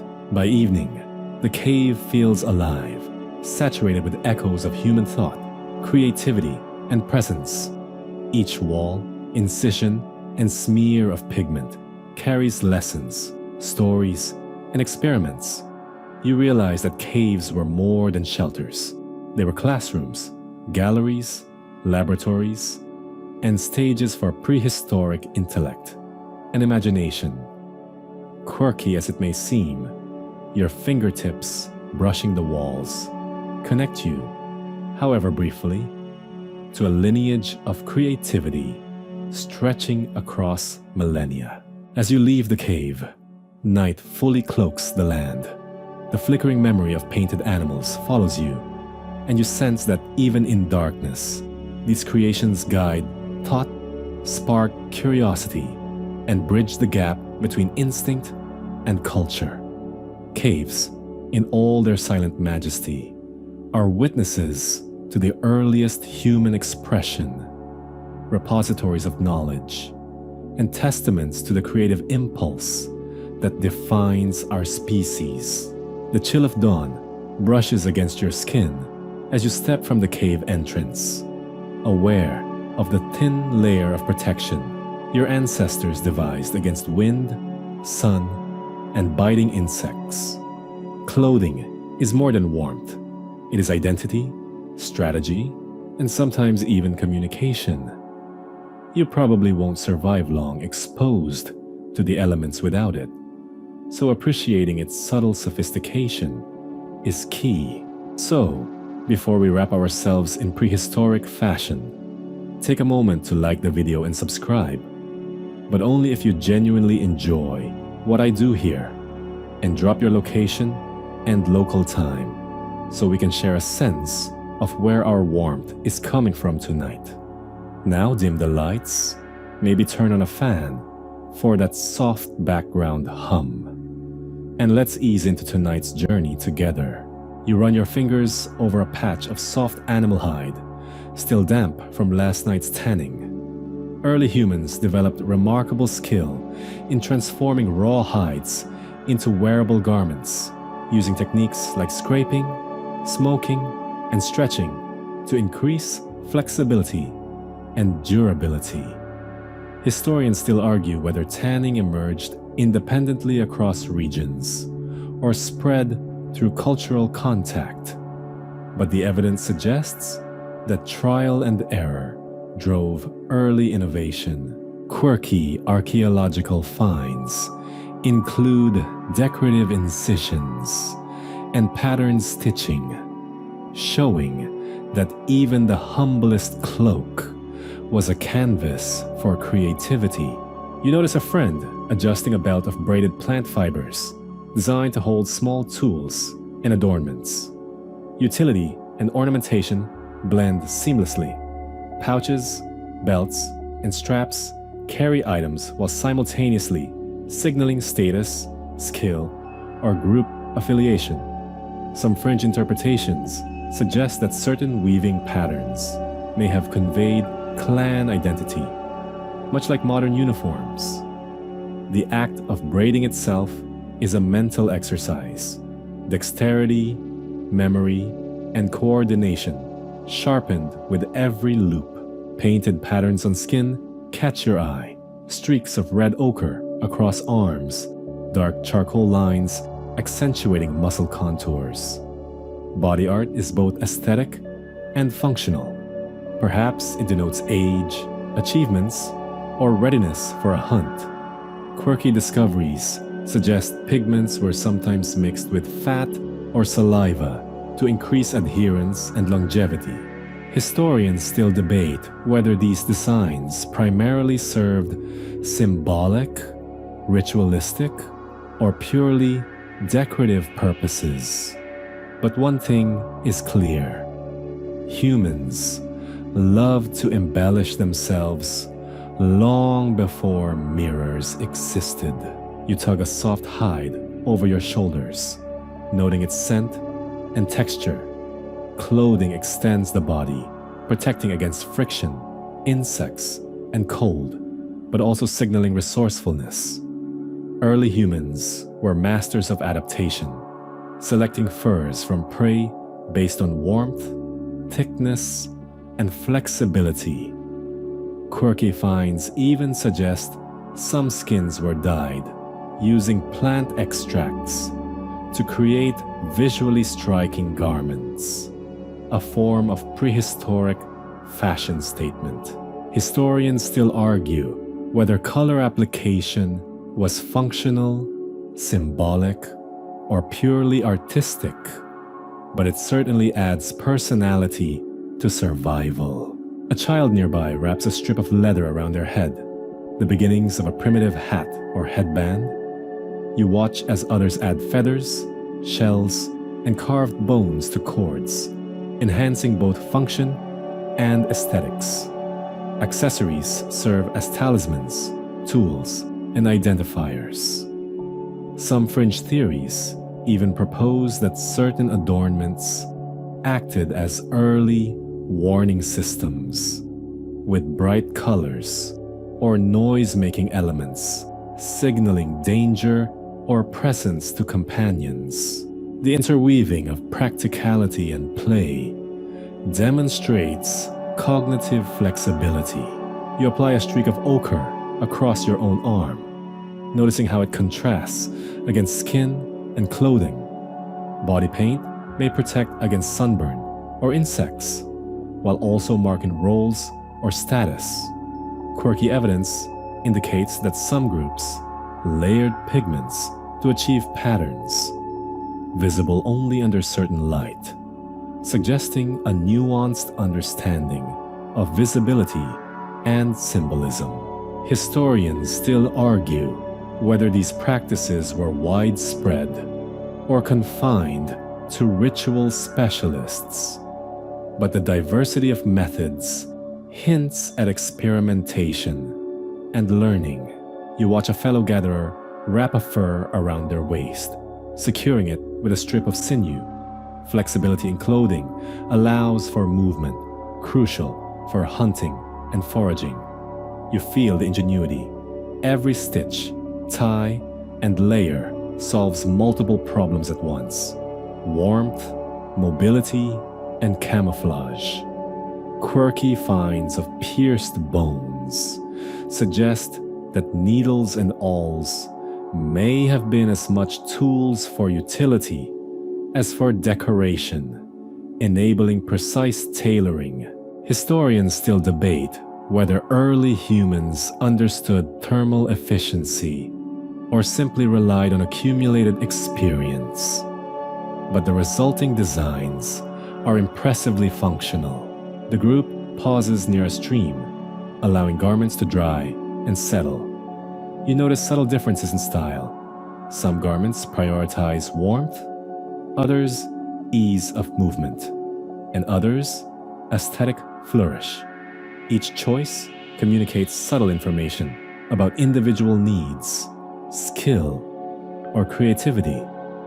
Quirky finds of decorative fringe and patterned edging suggest that early humans were experimenting with personal style long before formalized clothing norms existed. Sunlight glints off a necklace of teeth and carved bone draped across a companion's chest. Jewelry blurs the line between adornment, ritual, and functional identification. Some items may mark achievements, hunting prowess, or rites of passage.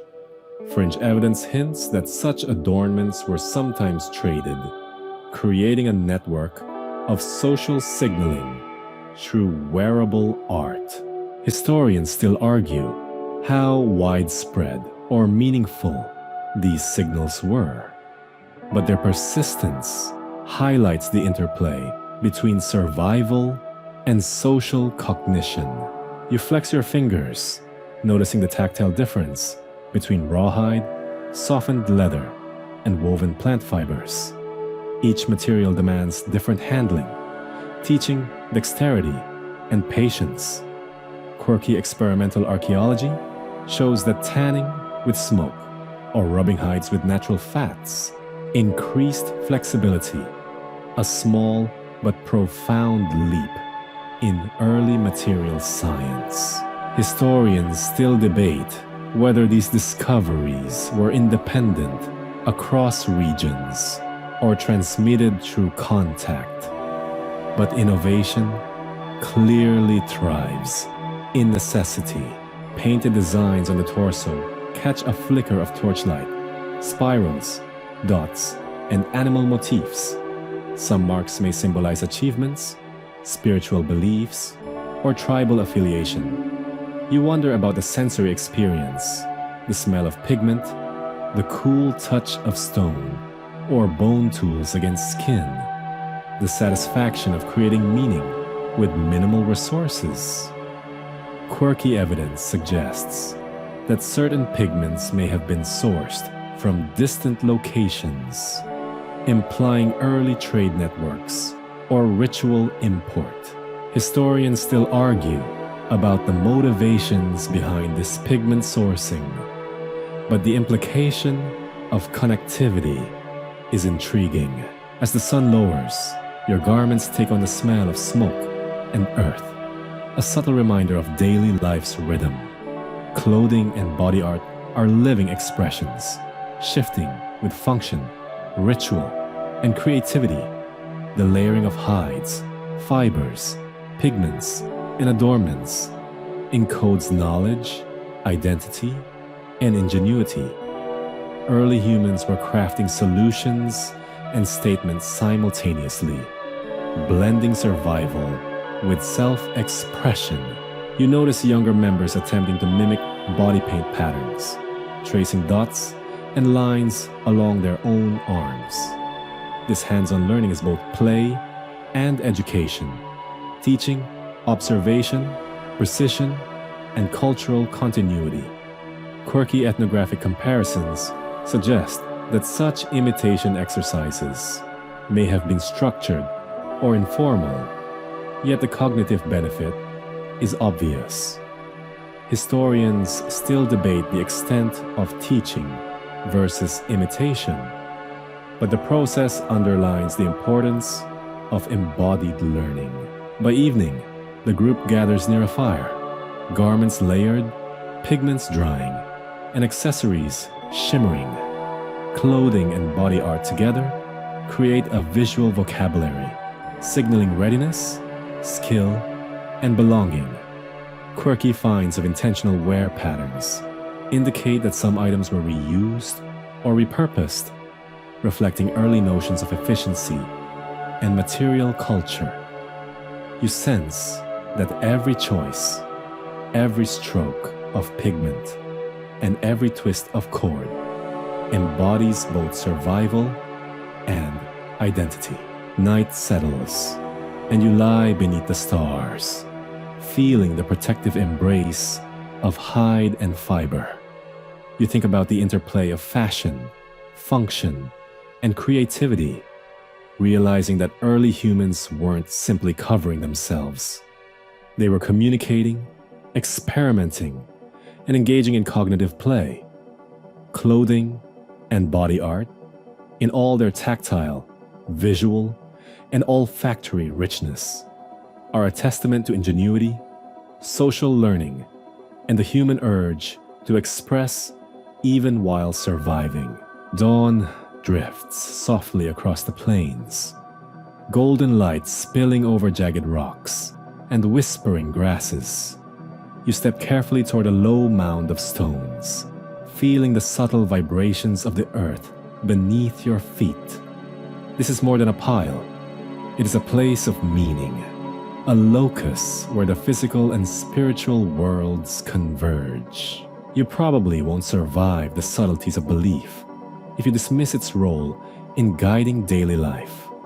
So before we step closer to ritual, take a moment to like the video and subscribe, but only if you genuinely enjoy what I do here. Don't forget to post your location and local time. It's fascinating to think how your current moment intersects with this ancient worldview. Now dim the lights, maybe turn on a fan for that soft background hum, and let's ease into tonight's journey together. You notice faint arrangements of bones and stones, carefully placed in deliberate patterns. Historians still argue whether these early structures represent burial rites, offerings, or symbolic markers, but their intentionality is clear. Quirky findings suggest some deposits include objects that may have been lucky or considered sacred, decorative shells, polished stones, or colored pigments that serve no immediate practical purpose. A companion traces a line in the dirt, marking a boundary, or perhaps symbolizing a path of spiritual significance.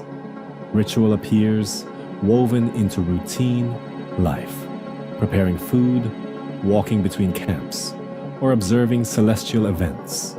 Early humans likely used repeated actions to embed social norms, encode knowledge, and invoke protection.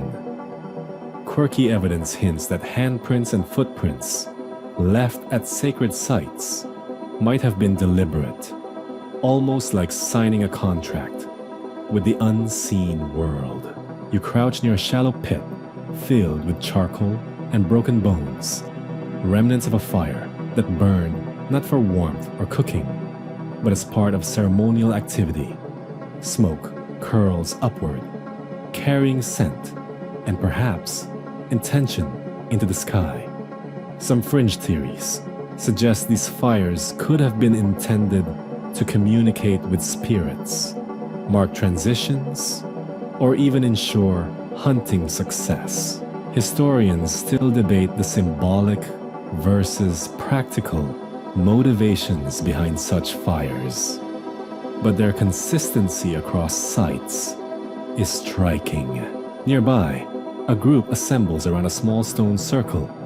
Each person positions themselves deliberately, echoing patterns seen in animal behavior or celestial arrangements. Perhaps these gatherings align with lunar cycles or solstices, reflecting early observation of nature's rhythms. Quirky archaeological interpretations suggest some stone arrangements may encode proto-calendrical information, though historians remain divided on whether this was intentional or coincidental. You notice ochre smeared across stones and hands, a vivid visual contrast against neutral earth tones. Pigments in rituals are pervasive, appearing not only on skin, but on objects, walls, and even tools. The practice may reinforce communal identity, connect participants with ancestors, or simply amplify the gravity of an event. Quirky finds suggest that different colors had distinct meanings. Red for life, black for death or transition, white for purity or protection. Historians still argue about the universality of these associations, but the deliberate selection hints at early symbolic literacy. You step carefully to avoid crushing small offerings, seeds, shells, and carved bones placed in apparent homage. Ritual objects demonstrate intention, patience, and reverence. Early humans understood that actions can carry layered meaning, blending survival, community cohesion, and spiritual exploration. Quirky discoveries of miniature figurines with exaggerated features suggest that representation, humor, or cautionary storytelling may have intertwined with belief. You watch as the sun rises higher, casting light on a shallow depression in the earth. Perhaps this is a burial site, a place of remembrance, or a symbol of transition. The arrangement of bones, tools, and pigments indicates care and ceremony. Historians still debate whether these sites denote spiritual belief, social hierarchy, or emerging moral frameworks. But their emotional resonance is undeniable.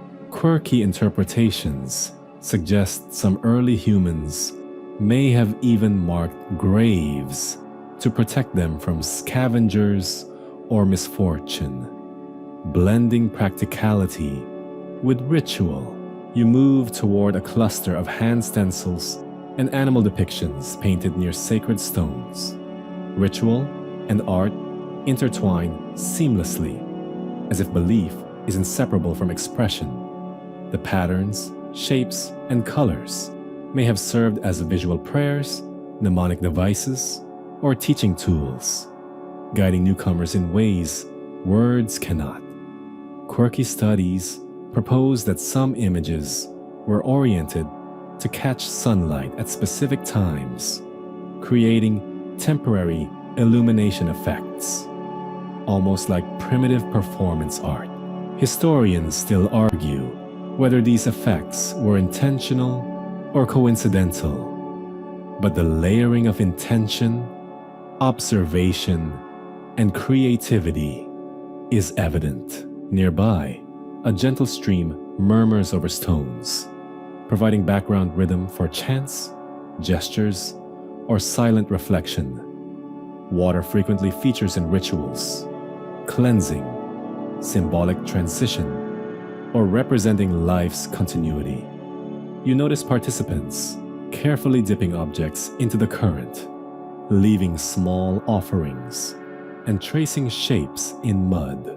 Quirky evidence from certain sites suggests some early humans may have even choreographed movement to match flowing water, an early integration of environmental rhythm into ceremony. Historians still debate the spiritual versus functional emphasis of such acts, but the sensory experience is palpable. You pause to touch a series of carved stones, noticing how some bear repeated marks. Perhaps these are tallying past events, counting cycles, or recording communal knowledge through symbolic forms. Ritual here serves multiple purposes: practical, social, and spiritual. Quirky finds of intentionally broken or arranged artifacts suggest that deliberate destruction might have been a ritual act itself, conveying closure, transformation, or appeasement. Historians still debate whether these actions were formalized practices or spontaneous expressions of intent, but the layered meanings are clear. As the day warms, you follow a procession of figures walking carefully between stones, their shadows long and interlacing with painted motifs. Ritual movement integrates spatial awareness, memory, and social coordination. Early humans may have performed ceremonies to invoke success in hunting, ensure fertility, or honor ancestors. Quirky interpretations suggest some dances mimic animal movement or natural cycles, blending observation with symbolic enactment. Historians still argue whether imitation, narrative, or direct spiritual engagement drove these performances, but their cognitive complexity is undeniable.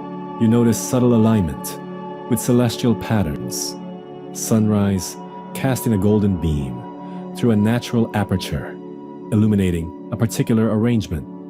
Perhaps this was deliberate, marking seasonal transitions or symbolizing cosmic order. Quirky evidence indicates that lunar and solar cycles often feature in site layouts, hinting at sophisticated early astronomy. Historians still debate whether this reflects ritual planning or incidental geometry. Yet the connection between earth, sky, and human action is evident. You pause to examine small objects placed at the base of a stone altar, carved teeth, shells, and fragments of pigment. These offerings suggest intention, value, and care. Early humans may have believed that tangible gestures affect intangible outcomes, a foundational concept in human belief systems. Quirky discoveries reveal that some deposits include non-local materials, implying trade, travel, or symbolic import. Historians still argue about the extent and meaning of these networks, but the implication of shared belief is strong. As the sun dips, shadows lengthen over the ceremonial area. Firelight flickers, illuminating pigments, stones, and participants in motion. Ritual, art, and environment converge, creating a sensory-rich experience that blends survival, cognition, and social cohesion. quirky traces of repeated visits to particular sites indicate long-term reverence and continuity. Historians still debate whether these practices were primarily spiritual, social, or mnemonic, but their endurance is a testament to their significance. You crouch near a collection of painted symbols, noting their complexity and variety. Spirals, dots, and animal forms seem to encode stories or instructions, forming a layered language of belief. Ritual here is both participatory and observational, teaching newcomers, reinforcing norms, and connecting the living with the remembered. Quirky finds include miniature figurines deliberately oriented towards sacred features, hinting at performance or symbolic positioning. You stand at the edge of the ceremonial mound, feeling wind brush across your face. Belief and ritual guide perception, memory, and behavior. Even without words, early humans created frameworks for understanding the world and their place within it. These frameworks foster cohesion, impart knowledge, and provide comfort or motivation. Quirky patterns in site layout, repetition, and material selection suggest that both creativity and observation underlie these acts. Historians still debate whether cognitive development drove ritual or ritual drove cognition. But the interplay is undeniable. Night approaches, and the fire burns low, casting shifting shadows across stones, bones, and painted motifs. You feel the subtle power of human intention layered across space and time. Rituals shape perception, reinforce community, and encode meaning in tangible forms. Early humans, through observation, experimentation, and shared practice, constructed not only shelters and tools, but also a worldview that links mortality, environment, and imagination. You sit quietly, absorbing the patterns of smoke, pigment, and stone. You realize that these early acts of belief laid the groundwork for human culture, integrating observation, symbolism, and social cooperation into daily life. Every gesture, mark, and alignment carries echoes of curiosity, awe, and ingenuity, a testament to the human desire to understand, influence, and belong. Morning light spills over a gently undulating landscape as you crouch in the tall grass, ears tuned to the whisper of wind and distant calls of animals. Today is hunt day, and the strategies you're about to witness will determine not just a meal, but survival. You probably won't catch much if you underestimate the thought, observation, and coordination that early humans invested in bringing down prey. So, before we move quietly through this prehistoric scene, take a moment to like the video and subscribe, but only if you genuinely enjoy what I do here. Share your location and local time too. It's fascinating to imagine who else is hunting, metaphorically or mentally, tonight. Now, dim the lights, maybe turn on a fan for that soft background hum, and let's ease into tonight's journey together. You notice how the group spreads out, each member taking a position to maximize coverage while minimizing detection. Early humans perfected techniques that balanced stealth, patience, and environmental knowledge. Historians still argue whether hunting methods were primarily reactive, following animal patterns, or proactive, involving planning and traps. Quirky evidence from some archaeological sites suggests the use of strategically placed pits, brush fences, or rock alignments to funnel animals, hinting at early forms of tactical engineering. You crouch behind a low ridge, spotting a herd grazing in the distance. Each movement is deliberate. Stalkers adjust their posture, coordinate hand signals, and time their steps with environmental sounds. Attention to wind direction, animal senses, and vegetation cover illustrates the cognitive complexity behind hunting. Quirky finds at some sites indicate that early humans may have used animal calls or imitation to manipulate prey behavior. A subtle psychological tactic. A companion carefully sharpens a spear tip against a stone, the rhythmic scraping echoing in the still morning air. The tool's design balances penetration, durability, and handling. Some spears show evidence of fire hardening, an ingenious adaptation to strengthen wooden shafts. Historians still debate whether projectile technology arose independently in multiple regions or diffused through contact. But its effectiveness in improving success rates is indisputable. You watch as hunters approach the herd in synchronized motion, maintaining distance while ensuring that prey cannot escape easily. Patience is paramount. A rushed attack risks injury or loss of food. Quirky archaeological discoveries suggest that some early humans may have used communal noise, stomping or shouting in patterns, to drive animals toward traps or ambush points.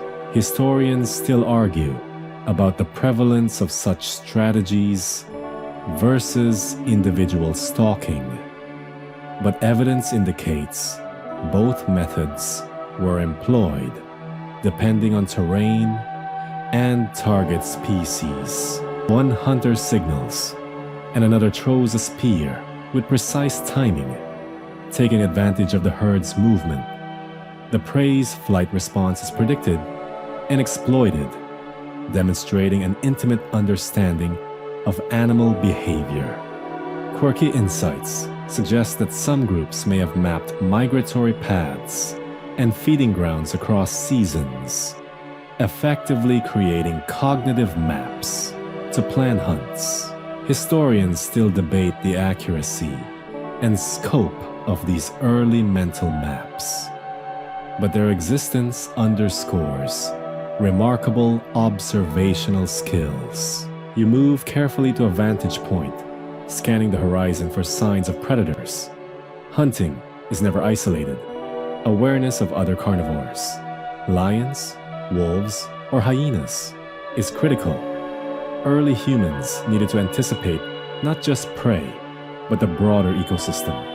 Quirky paleoecological evidence shows that some sites include bones from both prey and predators, suggesting humans may have scavenged opportunistically while actively hunting, blending strategies for maximum efficiency. Nearby, a young member practices spear throwing on a stationary target, simulating motion and trajectory. Observation, imitation, and practice are as crucial as the hunt itself. Early humans honed skills over years, passing knowledge through hands-on experience. Quirky evidence indicates that some groups may have organized competitive games, mimicking hunting, fostering both skill development and social cohesion. Historians still debate whether such exercises were primarily practical or ritualized, but their role in skill transmission is clear. You crouch near a river crossing, observing tracks and disturbances in the mud. Tracking involves interpreting subtle signs, hoof prints, broken branches, bent grass. Early humans developed an astonishing ability to read landscapes predicting prey movements. Quirky findings suggest that some groups may have laid scent markers or visual cues to manipulate prey behavior, a rudimentary form of environmental engineering. Historians still argue the extent to which these strategies were standardized versus opportunistic, but the sophistication is undeniable.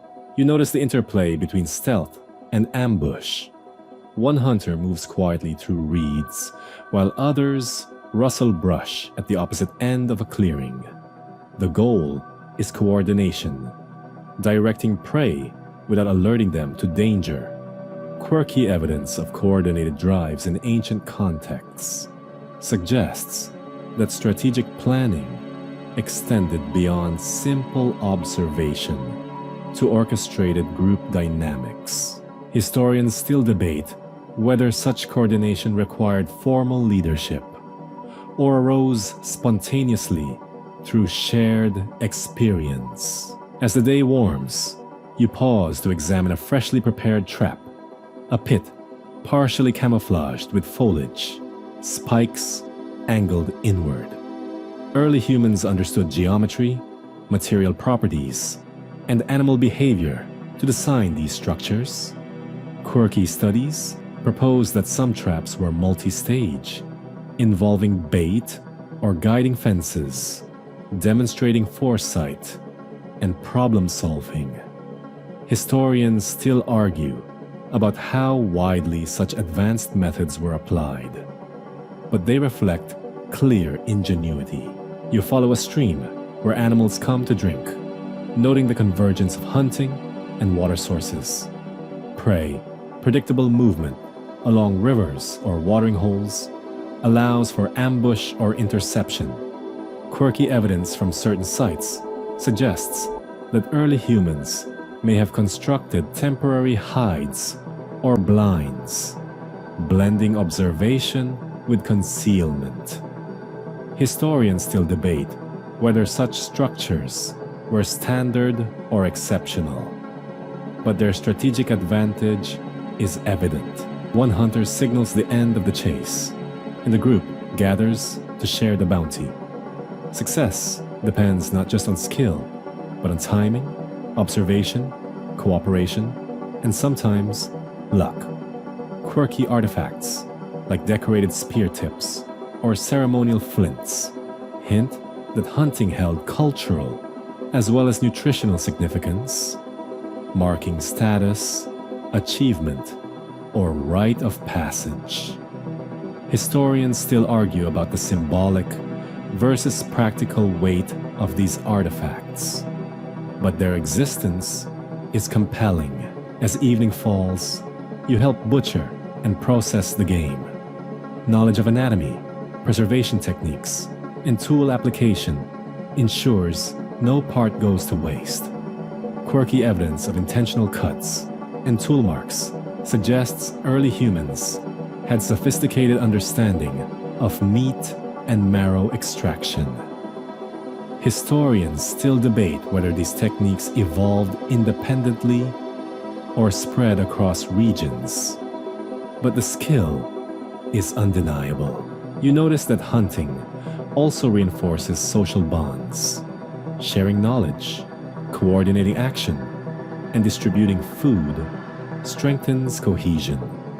Quirky ethnographic comparisons suggest that storytelling about hunts may have functioned as teaching tools and entertainment, embedding ecological knowledge into cultural memory. Historians still argue the balance of practical, social, and narrative functions, but each element contributes to survival and identity. Night settles across the plains as your group rests, full from a successful hunt.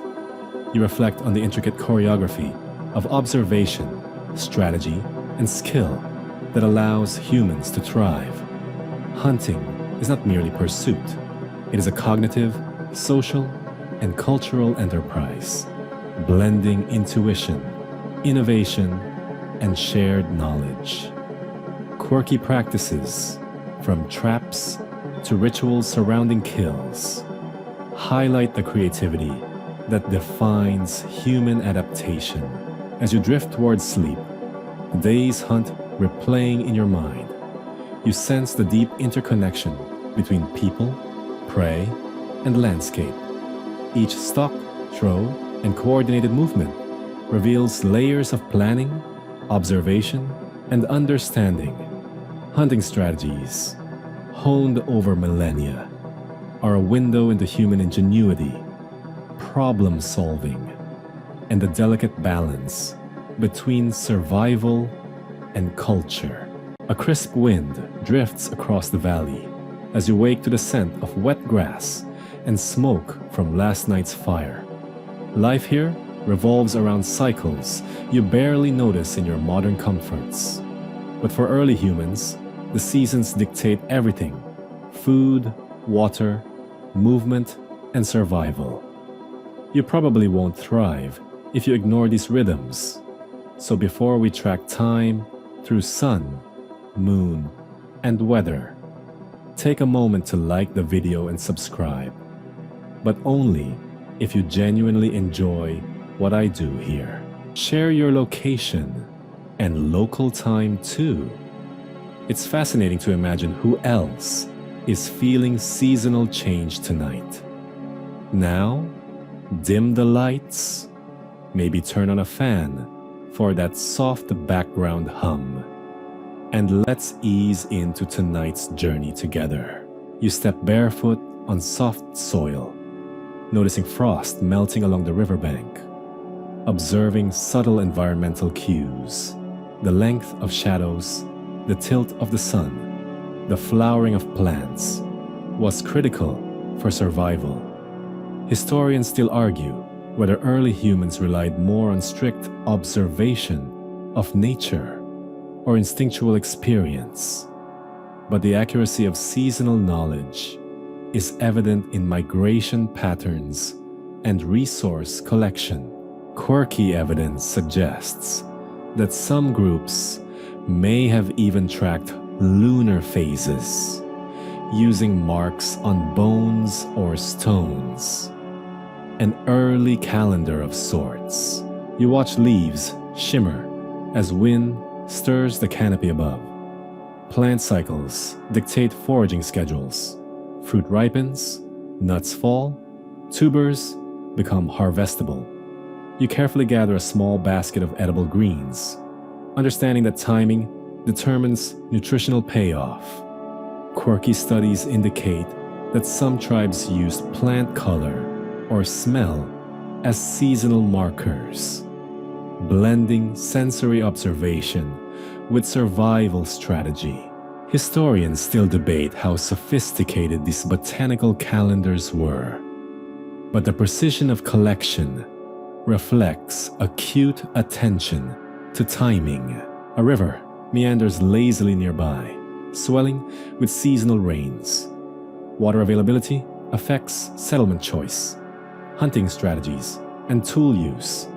Early humans learned to predict flooding, dry spells, and seasonal currents, shaping migratory patterns. Quirky findings suggest that some groups constructed temporary dams or channels to manage water, blending engineering with ecological observation. Historians still argue whether these interventions were widespread or experimental. But the ingenuity is clear. You notice a herd of animals moving through the plain, guided by instinctive seasonal migration.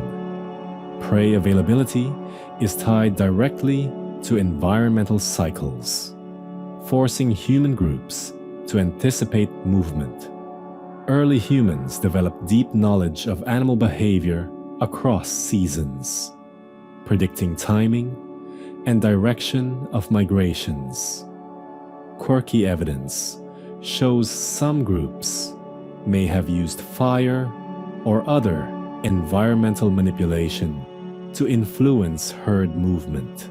Historians still debate the balance of observation versus manipulation in early hunting practices. Sunlight warms the ground as you dig for roots, feeling the soil's moisture change with seasonal rainfall.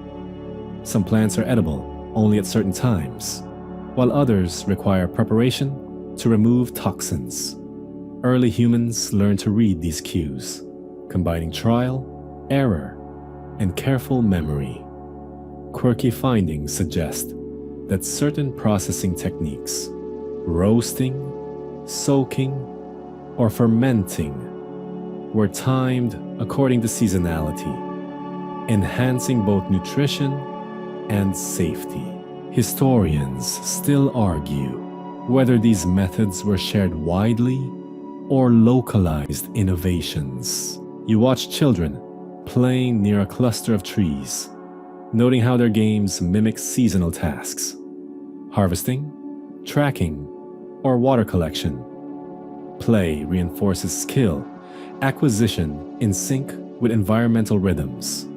Quirky anthropological observations suggest that mimicry of seasonal tasks may have doubled as teaching tools, ensuring that cultural and ecological knowledge passed seamlessly from generation to generation. Historians still debate the ratio of play to survival function, but the cognitive benefit is evident. A campfire flickers as you observe the sky. Celestial patterns, sunrise, sunset, and the moon's phases serve as temporal guides for long-term planning. Seasonal festivals or rituals may coincide with solstices or equinoxes, embedding ecological awareness in cultural memory. Quirky evidence from certain cave sites shows painted markers aligned with lunar or solar positions. Historians still argue whether such alignments were intentional calendrical devices or symbolic decoration. But the correlation is striking. You wander along a ridge, observing changes in vegetation, color, and density. Seasonal shifts influence clothing choices, fire use, and movement. Early humans adjusted hide thickness, pigment application, and shelter orientation based on these cues. Quirky experimental reconstructions suggest that even minor differences in sun angle were used to optimize warmth or light inside dwellings. Historians still debate whether such adjustments were conscious calculations or intuitive adaptations. You pause at a berry bush, noting its ripening sequence. Gathering is strategic. Overharvesting risks depletion. Underharvesting risks starvation. Early humans balanced immediate need with long-term sustainability, an intuitive understanding of ecology. Quirky research hints that some groups may have stored seasonal surpluses, fermenting or drying them for future use. Historians still debate the scale of early storage, but the sophistication of resource planning is evident. Birdsong punctuates the morning as migratory species arrive. Early humans tracked these patterns, predicting hunting opportunities or changes in climate. The arrival or departure of certain species served as natural alarms, guiding activity schedules. Quirky observations suggest that mimicry of bird calls may have been used to locate flocks or attract prey. Historians still argue about the prevalence and intentionality of such techniques, but the interplay of observation and action is unmistakable. You follow animal tracks, noting subtle changes in gait or grouping that indicate seasonal behavior. Knowledge of these cues informs hunting, trapping, and foraging strategies. Quirky evidence suggests that some communities may have mapped these movements visually on stones or bones, creating early records of ecological cycles. Historians still debate the sophistication of these systems, but they demonstrate remarkable pattern recognition and memory. You notice the first frost touching the leaves, signaling the need for warmer clothing and sheltered camps. Seasonal rhythms dictate not just subsistence, but social organization, migration, and labor allocation. Quirky archaeological finds include seasonal dwelling modifications, insulated walls, elevated platforms, or fire pits arranged according to expected weather.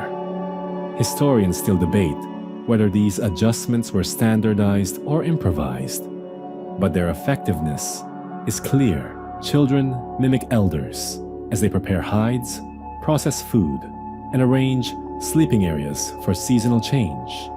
Observation, repetition, and imitation transmit vital ecological and cultural knowledge. Quirky, experimental reconstructions suggest that even small seasonal tasks, like drying berries at optimal sun angles, carry both practical and educational weight. Historians still argue whether these tasks were ritualized or purely pragmatic, but their consistency across generations is notable. As the sun dips, shadows lengthen across the landscape. Fires burn steadily, warmth radiating through stone and hide dwellings. Seasonal rhythms govern sleep patterns, activity levels, and communal gatherings. Quirky studies suggest that early humans may have timed certain rituals, hunts, or educational activities to coincide with seasonal transitions, blending survival with cultural reinforcement. Historians still debate the relative influence of environment versus culture in shaping these patterns. You walk along the riverbank, noting silt deposition and water levels, indicators of rainy or dry seasons. Seasonal observation informs settlement choice, tool use, and hunting strategy. Early humans' ability to predict and respond to these cycles illustrates advanced cognitive skills. Quirky evidence of temporary dams or water management structures suggests proactive environmental manipulation. Historians still argue whether these were common or experimental practices. The evening air cools, carrying scents of earth, water, and vegetation. Seasonal changes structure diet, mobility, and social activity. You reflect on how early humans integrated environmental knowledge with memory, observation, and planning, creating a rhythm that ensured survival. Quirky discoveries include notched sticks or marked bones that may record cycles of animal behavior or plant availability. Historians still debate the interpretation of these artifacts, but their presence indicates a consciousness of time and pattern. Stars begin to appear, constellations acting as celestial markers of seasonal progression. Early humans may have used these patterns to time migrations, hunts, and ceremonial activities. Quirky evidence from some cave sites shows painted or carved markers aligned with star positions, hinting at early astronomy.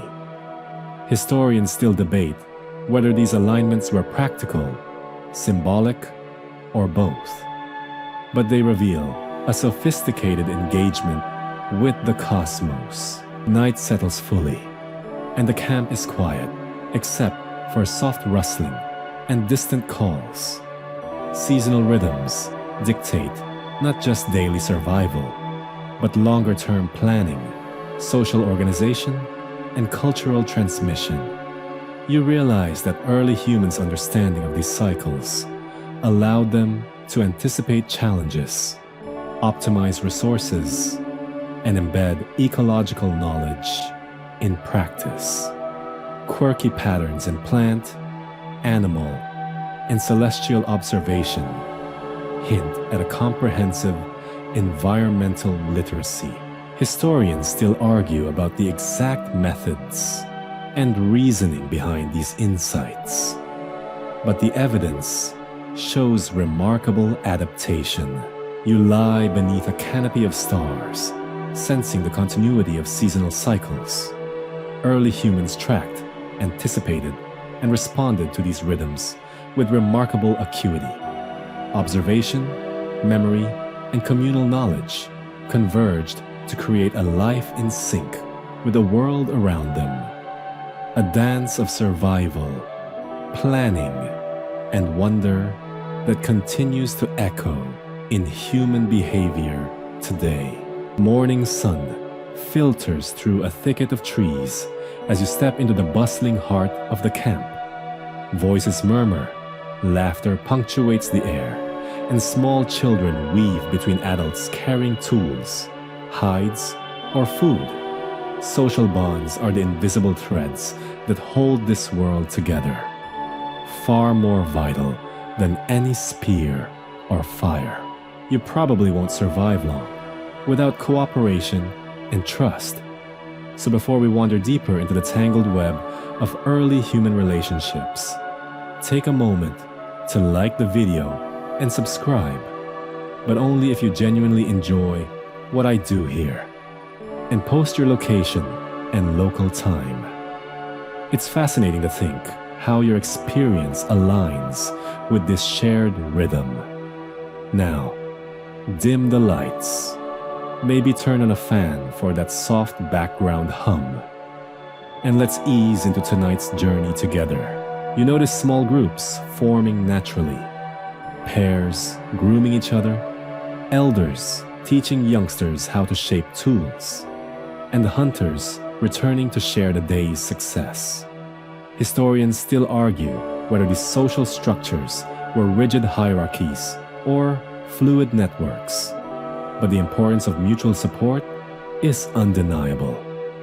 Quirky observations from anthropology suggest that laughter, touch, and vocalizations functioned as social glue, reinforcing trust and cooperation, even without formal rules. Near the fire, you see a group passing around a freshly roasted tuber, taking turns and ensuring that everyone, young, old, and infirm, receives a portion.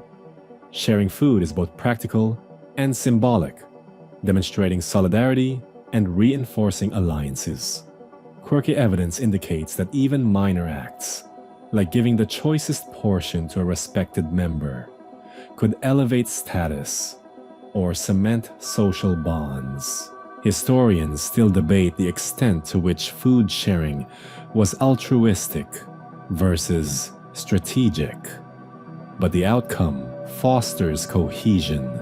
You watch children mimicking adults, practicing tool use, tracking, and cooperative tasks. Social learning is embedded in observation, imitation, and play. Quirky experimental reconstructions suggest that games imitating hunting or gathering were a subtle way to teach coordination, communication, and empathy. Historians still argue about the balance between survival training and cultural ritual, but both serve to strengthen group identity. A hunter returns with a freshly caught fish, and the camp collectively cheers. Recognition, praise, and shared excitement are critical to morale. Quirky ethnographic parallels show that storytelling often follows such events, embedding lessons, humor, and memory in a communal narrative. Historians still debate whether early storytelling primarily served pragmatic instruction or social bonding, but both functions intertwine seamlessly. You notice subtle patterns of alliance and trust. Pairs of adults coordinate tasks without words, glance and gesture conveying complex understanding. Social cognition, interpreting intention, predicting behavior, and negotiating relationships is central to survival. Quirky archaeological findings suggest that certain artifacts, like personal ornaments or shared tool caches, may have served as symbols of trust or markers of collaboration. Historians still argue whether these were universally recognized or localized practices, but their presence indicates sophisticated social awareness. Around the fire, elders recount tales of past hunts, environmental events, and encounters with predators. Oral tradition preserves not only facts, but morals, strategies, and identity. Quirky evidence from cave sites includes repeated handprints or marks near narrative spaces, hinting at performative or mnemonic aspects of storytelling. Historians still debate the degree to which these performances were formalized, but the integration of memory, culture, and cohesion is clear. You pause to observe grooming behavior, removing insects, straightening fur, adjusting clothing. These small gestures reinforce trust, reduce tension, and maintain hygiene. Quirky observations of modern hunter-gatherer societies suggest that grooming also functions as a subtle status indicator, reciprocity practice, and emotional regulator. Historians still debate the social versus survival significance of such acts, but their ubiquity implies layered function. You watch a dispute arise over resource allocation. Negotiation, compromise, and mediation occur naturally, preventing escalation. Social bonds are reinforced not only through agreement, but through conflict resolution. Quirky evidence suggests that early humans may have employed humor, ritual, or symbolic gestures to ease tension, blending practical and cognitive strategies.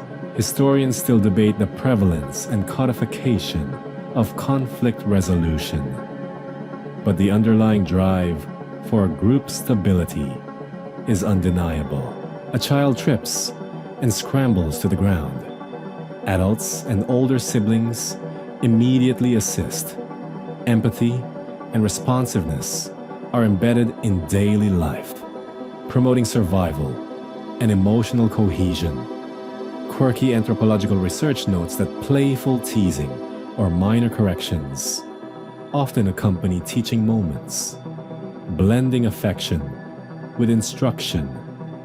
Historians still argue how intentional these behaviors were, but their effect strengthens interpersonal bonds. You sit by the fire as dusk falls, observing the collective rhythm, eating, sharing, teaching, storytelling, grooming, and joking. Social bonds structure the flow of daily life, ensuring resource distribution, skill transmission, and emotional resilience. Quirky traces in archaeological sites, grouped hearths, clustered sleeping arrangements, shared tool caches, indicate spatial manifestations of social networks. Historians still debate the extent to which these reflect intentional design versus practical convenience, but they clearly embody relational awareness. You notice shared rituals around firelight, passing an object to honor a contribution, singing, or marking a seasonal milestone. These repeated acts weave individuals into a collective memory, fostering trust and identity. Quirky evidence suggests that even minor gestures, like offering the first bite to a child or elder, encodes social hierarchy and care. Historians still argue how formalized these behaviors were, but the psychological and practical benefits are clear. A sudden noise from the forest startles the group. Instantaneously, all members react, positioning themselves strategically, communicating silently. Coordination and awareness stem from established social trust and collective knowledge. Quirky experimental studies suggest that these rapid response behaviors are mirrored in modern hunter-gatherer communities, highlighting a deep evolutionary continuity. Historians still debate the cognitive versus cultural drivers of such synchrony, but it undeniably enhances survival. You notice that storytelling, humor, and teasing serve dual purposes: entertainment and reinforcement of norms. Quirky insights from artifact analysis show that certain symbolic carvings or pigments appear repeatedly in social spaces, suggesting shared symbolic meaning. Historians still argue whether these marks primarily serve mnemonic or social functions, but they reinforce collective identity and memory. The group organizes evening tasks, water collection, tool maintenance, and fire tending. Coordination reduces conflict, distributes labor, and strengthens interdependence. Quirky ethnographic observations indicate that role rotation or voluntary assistance may also function as social bonding exercises, subtly reinforcing reciprocity and hierarchy. Historians still debate how much of this behavior is instinctual versus culturally encoded, but its function is evident. You witness the group forming small clusters, sharing stories, gifts, or observations. Social bonds extend beyond immediate survival needs to emotional and cognitive support, allowing humans to thrive in unpredictable environments. Quirky patterns in artifact deposition, shared ornaments, communal caches hint at early recognition of group solidarity. Historians still argue whether such practices were universal, but the evidence points to a deep-rooted social intelligence. As night deepens, fires burn low, and quiet conversation mingles with soft crackle. You sense the web of trust, cooperation, and shared history that sustains the group. Early humans relied on these bonds as much as on food or fire, reinforcing skills, passing knowledge, and nurturing empathy. Quirky traces of repeated site usage, aligned sleeping arrangements, and symbolic artifacts all testify to the importance of collective life. You reflect on the intimate connections, mutual care, coordinated action, shared experience, and learned empathy. Each interaction strengthens bonds that ensure survival and cultural continuity. Historians still debate how formalized these social structures were, but their importance in daily life is unmistakable. Social bonds shape movement, resource allocation, learning, and emotional resilience, a foundation upon which every other aspect of early human life rests. You lie beneath the stars, feeling the subtle warmth of community even in the darkness. Social bonds, woven through action, ritual, and observation, form the invisible scaffolding of early human life. They are the reason skills are transmitted, knowledge preserved, and survival possible across generations.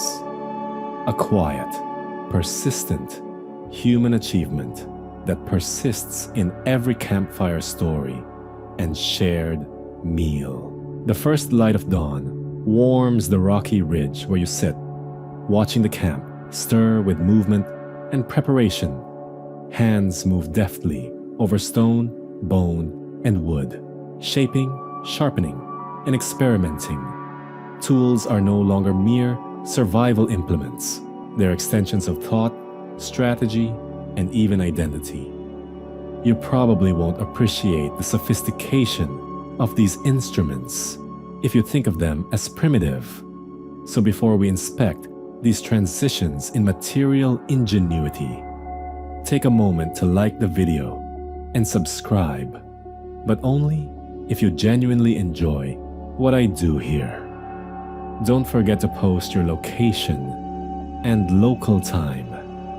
It's fascinating to think how your own environment intersects with these ancient innovations. Now, dim the lights. Maybe turn on a fan for that soft background hum. And let's ease into tonight's journey together. You observe a flint knapper holding a stone core, carefully striking flakes with a hammerstone. Each strike follows a precise angle, removing just enough material to form a sharp edge. Historians still argue whether standardized techniques spread through teaching or evolved independently across groups. But the consistency of certain flaking patterns is undeniable. Quirky finds include some cores with flake scars that resemble deliberate shapes or symbols, possibly aesthetic experimentation alongside functionality. Nearby, a companion tests a hafted spear, securing a sharpened point to a wooden shaft with sinew.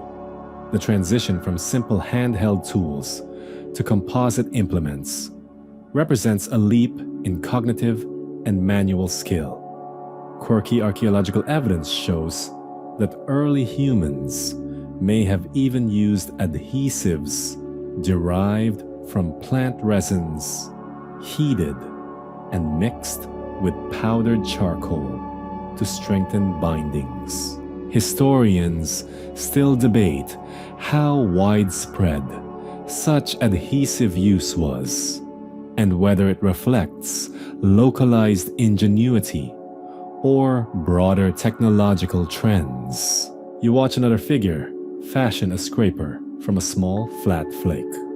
Its purpose is immediate, processing hides, cutting meat, but its form reflects ergonomic insight. Repeated use produces wear patterns that reveal habitual activity, and early humans likely modified tools to fit specific tasks.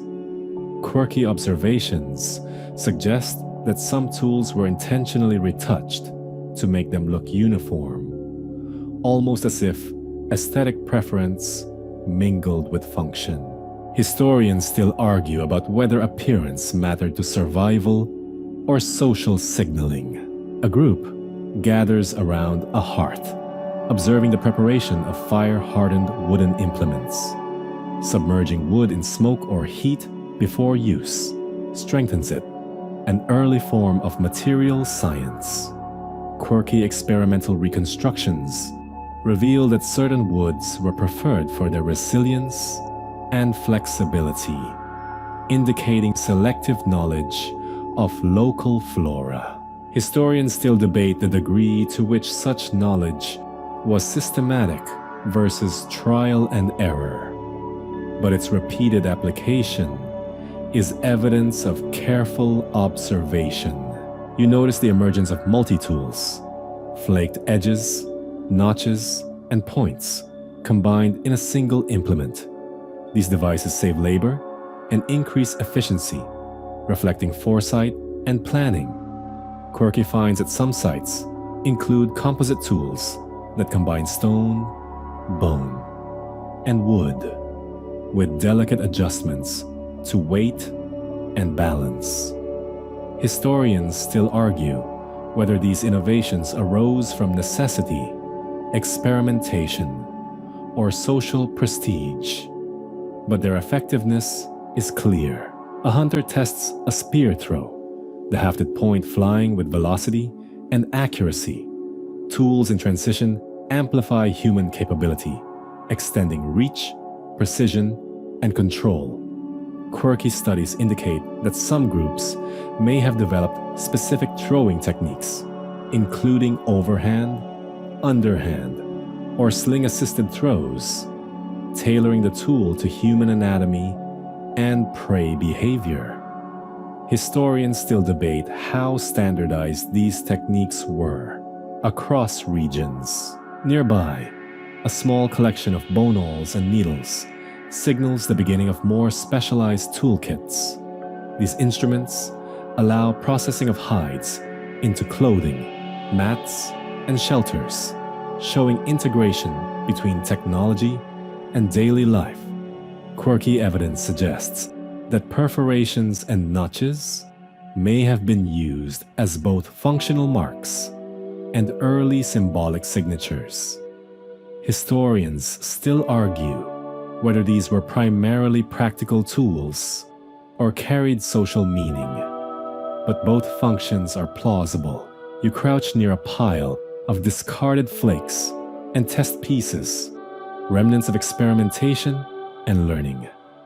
Early humans engaged in iterative design, evaluating effectiveness and adjusting accordingly. Quirky experimental archaeology shows that certain flake sizes were chosen for aesthetic symmetry, comfort, or symbolic alignment, hinting at the interplay of cognition and creativity. Historians still debate the intentionality behind these choices, but they reveal early problem-solving skills. A child imitates an elder, chipping at a small flake with care.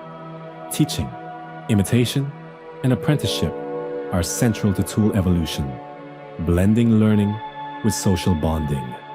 Quirky studies suggest that children may have practiced on suboptimal materials to minimize resource loss while developing skill. Historians still argue about the ratio of guided teaching to observational learning, but both paths clearly contribute to knowledge transmission. You watch a group constructing simple traps with sharpened stakes and cordage. The tools used are extensions of thought, designed to manipulate environment and prey behavior. Quirky evidence indicates some early humans may have even used scent or visual lures in combination with these traps. Historians still debate whether trap sophistication reflects widespread knowledge or site-specific innovation, but the strategic thinking is undeniable. Nearby, a flint blade is intentionally shaped for carving wood. The precision demonstrates spatial reasoning and a nascent understanding of geometry.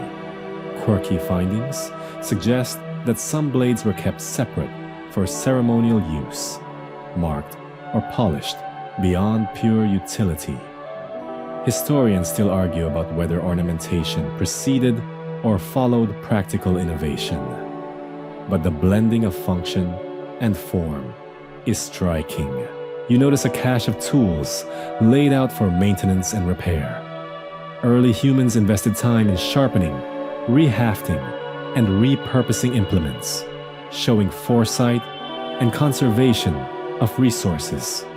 Quirky evidence includes engraved handles and decorated hafts, hinting at personal or social identification. Historians still debate whether decoration was functional, symbolic, or purely aesthetic, but repeated patterns imply intentionality. A hunter tests a bone point, fitting it into a split wooden shaft. Composite tool creation reflects advanced manual dexterity and abstract thinking. Quirky experimental reconstructions reveal that certain adhesives, like tree resin mixed with ochre, improved binding strength and durability. Historians still argue whether such combinations were locally discovered or transmitted across groups, but their use demonstrates remarkable ingenuity. You step back to observe the overall scene. Stone, bone, and wood tools, flaked, sharpened, and combined in complex ways. Each tool is both a practical aid and a reflection of cognitive development. Quirky insights suggest that some groups may have even maintained tool kits for specific seasonal or task-based purposes, anticipating future needs. Historians still debate the degree of planning versus improvisation in these toolkits. As afternoon light softens, you see subtle experimentation. Small flakes carved into shapes that seem decorative rather than strictly functional. Play, creativity, and cognition intertwine, hinting at early aesthetic sensibilities. Quirky finds in some cave sites include miniature figurines or abstract shapes carved from tool materials. Historians still argue whether these were art, teaching aids, or ritual objects, but they reflect flexible thinking. You notice the integration of tools with daily tasks: scraping hides, cutting meat, carving wood, or shaping bone. Each action represents a feedback loop of observation, application, and refinement. Quirky evidence suggests that some tools may have been tested under multiple conditions before adoption, a primitive form of experimental method. Historians still debate whether such practices were structured or informal, but their existence highlights problem-solving and adaptation. A group gathers around a partially finished haft, discussing modifications and potential improvements. Communication, shared experimentation, and cumulative knowledge drive technological evolution. Quirky evidence shows that some groups may have marked successful prototypes with pigment or carved notches for easy identification. Historians still argue whether this constitutes deliberate record-keeping or incidental recognition. You watch the sun dip behind distant hills, casting long shadows across tools in various stages of completion. Early humans continually refined implements, combining observation, experimentation, and social knowledge. Tools in transition reflect not just survival needs, but foresight, creativity, and community learning. Quirky patterns, from decorative flake removal to composite construction, hint at an interplay between cognition, aesthetics, and practicality. Historians still debate the primary drivers of innovation, but the complexity is unmistakable. Night settles across the camp, fires flickering over sharpened edges, bone points, and wooden shafts. You sense the human desire to improve, to adapt, and to project intention into physical forms. Tools in transition embody more than utility. They encode knowledge, skill, and imagination, shaping both survival and culture. Dawn breaks with a chorus of bird calls and rustling leaves as you step lightly over the damp earth. Around you, the camp stirs, but your attention is drawn beyond the familiar, the other species that share this landscape, some as allies, others as threats. Encounters with animals, from predators to prey, from pests to companions, shape every decision you make. You probably won't last a day ignoring their signals. So before we wander among claws, hooves, and wings, take a moment to like the video and subscribe, but only if you genuinely enjoy what I do here, and share your location and local time. It's fascinating to imagine who else is awake with the same wildlife chorus tonight. Now, dim the lights, maybe turn on a fan for that soft background hum, and let's ease into tonight's journey together. You notice a deer pausing at the edge of a clearing, alert and graceful. Early humans learned to read the subtlest cues, ear flicks, tail movements, posture, to predict behavior. Historians still argue whether these tracking skills were innate or developed through communal teaching, but their sophistication is clear.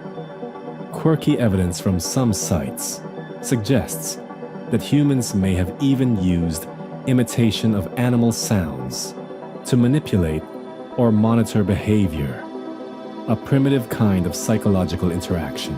Nearby, a leopard slinks along a ridge, unseen but felt in the tension of the air. Awareness of predators dictates hunting strategy, camp placement, and daily movement.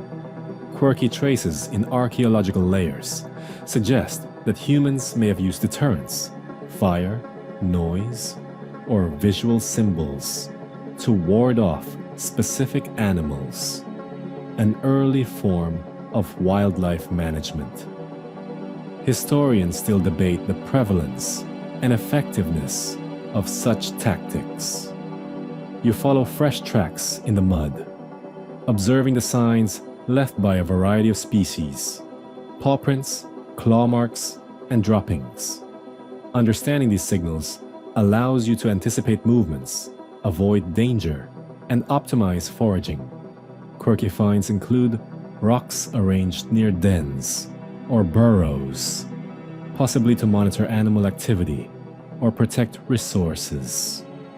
Historians still argue whether this represents deliberate observation or incidental placement. A group of children squeals in excitement at a flock of birds taking flight. Migratory patterns offer temporal markers, guiding movement, hunting, and foraging schedules. Early humans likely synchronized some activities with these rhythms, observing when animals arrive, breed, or depart. Quirky experimental reconstructions suggest imitation of bird calls might have been used to attract or locate flocks. Historians still debate whether such imitation was widespread or opportunistic. You crouch near a stream where fish dart beneath the water's surface. Aquatic species provide nutrition and influence settlement locations. Early humans developed tools like fish hooks, weirs, or nets, indicating a sophisticated understanding of behavior and environment. Quirky evidence includes lines of sharpened sticks, arranged to channel fish. Rudimentary yet effective engineering.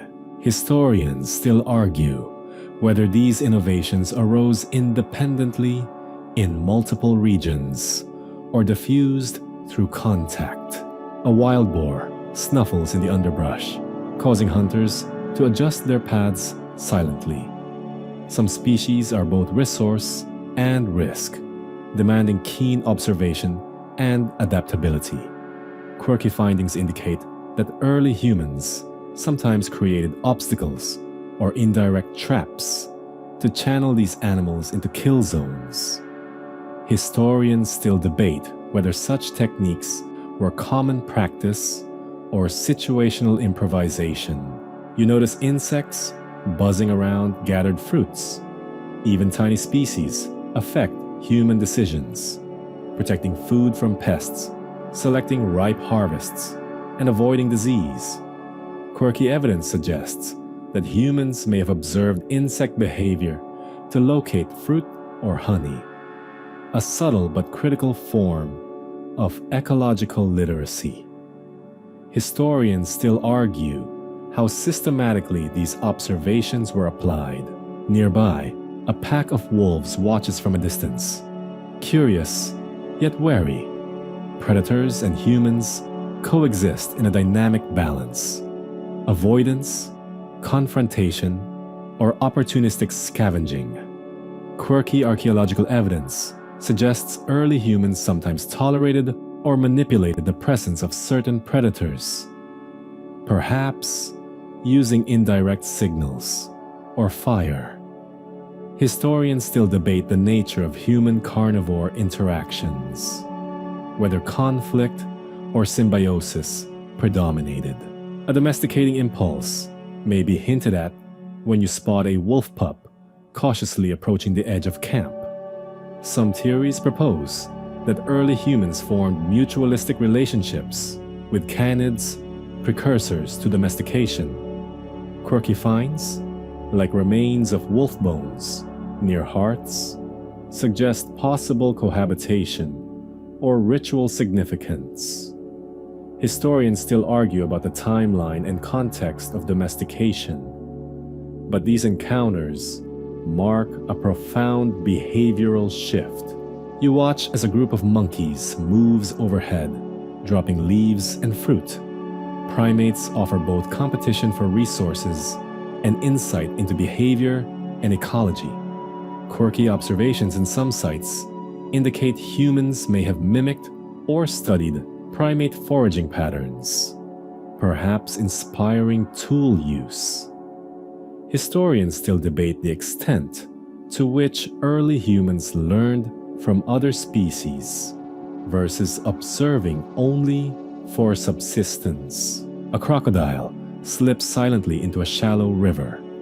Water predators shape crossing points, fishing strategies, and campsite placement. Quirky findings suggest that some early humans may have used sticks or decoys to test for the presence of hidden predators. Historians still argue whether these were standard practices or opportunistic innovations. You notice birds of prey circling above, signaling potential danger or carrion below. Early humans learned to interpret these cues, adjusting foraging or hunting behavior accordingly. Quirky evidence suggests that humans may have even used raptor behavior to locate larger prey. Historians still debate the intentionality versus coincidence in such observations. Nearby, a troop of deer passes through the forest, observing herd dynamics. Dominance, spacing, vigilance provides critical information for hunting or avoidance. Quirky experimental reconstructions suggest that early humans may have used noise or fire to subtly guide herd movement toward ambush zones. Historians still debate whether such strategies were accidental or deliberate. A sudden rustle signals a snake crossing your path. Even venomous or small species affect movement, diet, and safety. Quirky archaeological evidence includes deliberate burning or relocation of hazardous zones near campsites. Historians still argue whether these actions represent symbolic behavior, practical management, or both. You see a beaver dam upstream, altering water flow and influencing fish availability. Early humans observed these ecological engineers, adjusting settlement and foraging accordingly. Quirky studies suggest that some groups may have purposefully harvested or modified beaver structures to access resources. Historians still debate the scale and intentionality of such interventions. A wildcat slinks among the underbrush. Predators can indirectly shape tool development, like spears, traps, or shelters. Quirky evidence from some sites shows intentional placement of thorny branches to deter small carnivores. Historians still debate whether these were conscious designs or accidental benefits of general camp maintenance. You notice insects swarming over fresh dung. Even waste attracts creatures that humans learn to monitor and manage, both to prevent disease and to locate potential food sources. Quirky finds include insects preserved in resin, suggesting observational awareness. Historians still debate whether these observations influenced early sanitation practices. You pause by a watering hole, watching herons and amphibians interact. Aquatic and semi-aquatic species inform seasonal patterns, predation risk, and food availability. Quirky evidence indicates that some humans may have mimicked frog calls or bird behavior to locate resources. Historians still argue about the prevalence and sophistication of these strategies. You see a small pack of scavenging hyenas in the distance. Early humans had to negotiate with other carnivores, timing kills, storing meat, and sometimes scavenging opportunistically. Quirky finds at certain sites suggest human-carnivore interactions may have included shared hunting grounds or tolerated proximity.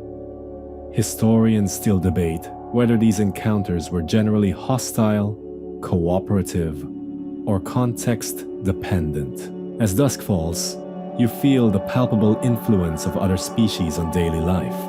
Hunting choices, movement, settlement, tool use, and social behavior. Quirky patterns, from predator deterrence to observation of prey habits, reveal humans as acute ecological participants. Historians still argue how intentional versus instinctual these interactions were, but it's clear that every encounter shapes survival and knowledge. Night settles, and the forest hums with activity, creatures unseen yet felt. You lie by the fire, reflecting on how encounters with other species, curious, dangerous, or opportunistic, define every action, every observation, and every decision in early human life. The world is shared, negotiated, and constantly interpreted, a dynamic theater of survival, adaptation, and learning. Sunlight filters through the morning mist, glinting off dew-laden leaves as you step cautiously along a narrow forest path. Curiosity pulses through every fiber of your being. You want to touch, taste, and test everything around you. But in this prehistoric world, curiosity is a double-edged sword. You probably won't survive long if you act purely on impulse. So before we explore the thrills and perils of early experimentation, take a moment to like the video and subscribe, but only if you genuinely enjoy what I do here. Don't forget to share your location and local time. It's fascinating to imagine who else is exploring the edges of danger tonight. Now, dim the lights. Maybe turn on a fan for that soft background hum. And let's ease into tonight's journey together. You spot a cluster of brightly colored mushrooms tucked against a mossy rock. Their vibrant hues attract your attention, signaling potential nutrition or potent poison. Early humans had to learn to discriminate edible from harmful plants, a knowledge set that required both observation and trial. Historians still argue whether early plant knowledge was mostly empirical or passed along with symbolic teaching. But its precision saved countless lives. Quirky evidence suggests some groups may have deliberately tested tiny amounts on themselves or others to gauge toxicity, a high-risk approach to learning. Nearby, a small stream bubbles over smooth stones. Water seems safe, but early humans knew better. Contamination from upstream animal activity could introduce pathogens. Quirky ethnobotanical studies suggest that certain plants were used as primitive water filters or purifiers. Historians still debate whether these were universally known techniques or localized innovations. You notice an unusual stone embedded in the soil, mottled and oddly shaped. Could it be a useful tool or just a curious rock? Testing new materials was a cornerstone of innovation, and often a gamble. Quirky finds at some sites suggest that early humans carried experimentation kits, caches of unusual stones for flaking or reshaping, highlighting both curiosity and method. Historians still argue about whether these collections were practical, ritualistic, or social symbols. Nearby, a vine hangs temptingly low, its berries unfamiliar but vibrant. Tasting might offer sustenance or sickness. Observing animal interactions with these plants could guide decisions, a blend of trial, observation, and risk management. Quirky evidence from cave sites suggests early humans may have marked risky plants with notches or scratches, a coded warning system. Historians still debate the degree of intentionality and universality of such notation. You peer at a small predator track crossing your path. Curiosity tempts you to follow it, to understand patterns, prey behavior, and predator habits. Early humans constantly balanced exploration with danger, learning through calculated observation. Quirky studies suggest that some groups may have intentionally tracked predators to anticipate their movements and avoid conflict. Historians still argue whether tracking was opportunistic or part of a systematic ecological understanding. A sudden rustle startles you. A small, venomous snake coils among the roots. Dangerous curiosity is a survival teacher, testing territory, learning avoidance, and understanding risk.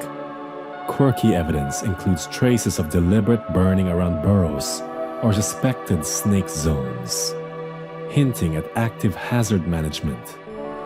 Historians still debate whether these interventions were widespread or occasional adaptations.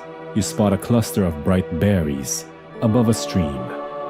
Observing birds and small mammals offers clues about edibility. Early humans often learned from animal behavior, a subtle and low-risk form of curiosity. Quirky findings indicate that certain animal feeding patterns may have guided selection of fruits, nuts, or seeds. Historians still argue about the reliability and universality of this interspecies guidance. Nearby, a partially decayed tree trunk exudes a sweet, sticky sap. You know it could be nourishing or contaminated. Curiosity encourages tasting, smelling, and experimenting with natural substances. Quirky ethnobotanical parallels suggest that sap or resin may have served multiple purposes: food, adhesive, or medicinal. Historians still debate whether multifunctional use was intentional planning or emergent discovery. You pick up a small smooth shell from the riverbank. Its shape intrigues you, and perhaps it could be strung into ornamentation or used as a miniature tool. Quirky archaeological finds indicate that shells were among the earliest personal adornments, blending curiosity, creativity, and social signaling. Historians still argue whether ornamentation arose before, after, or alongside functional innovation. A fallen branch crackles underfoot, and you notice insects crawling beneath the bark. Curiosity drives you to peel it away, revealing ants, larvae, or beetles that might serve as protein or carry disease. Quirky experimental reconstructions suggest that early humans tested insects both as food and as indicators of environmental change.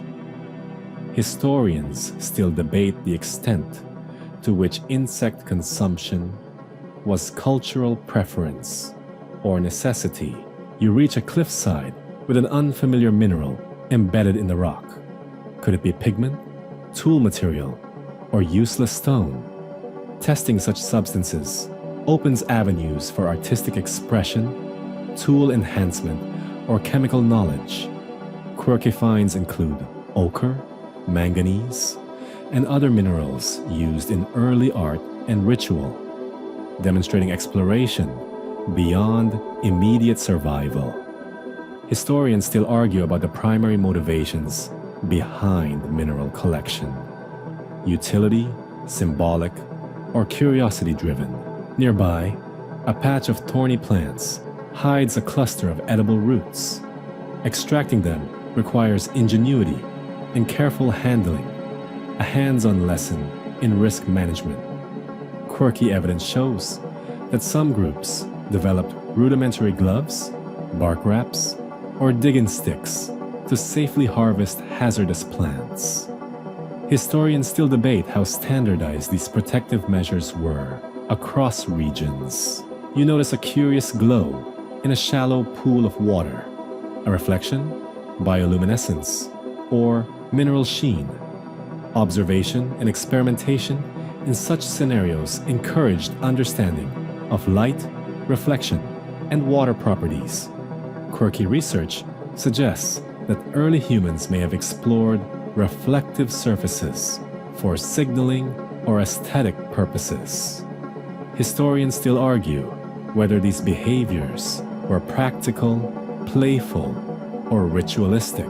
A small cave nearby tempts you with shadowed recesses. Curiosity pushes exploration despite unknown dangers inside. Predators, unstable rock, or other hazards.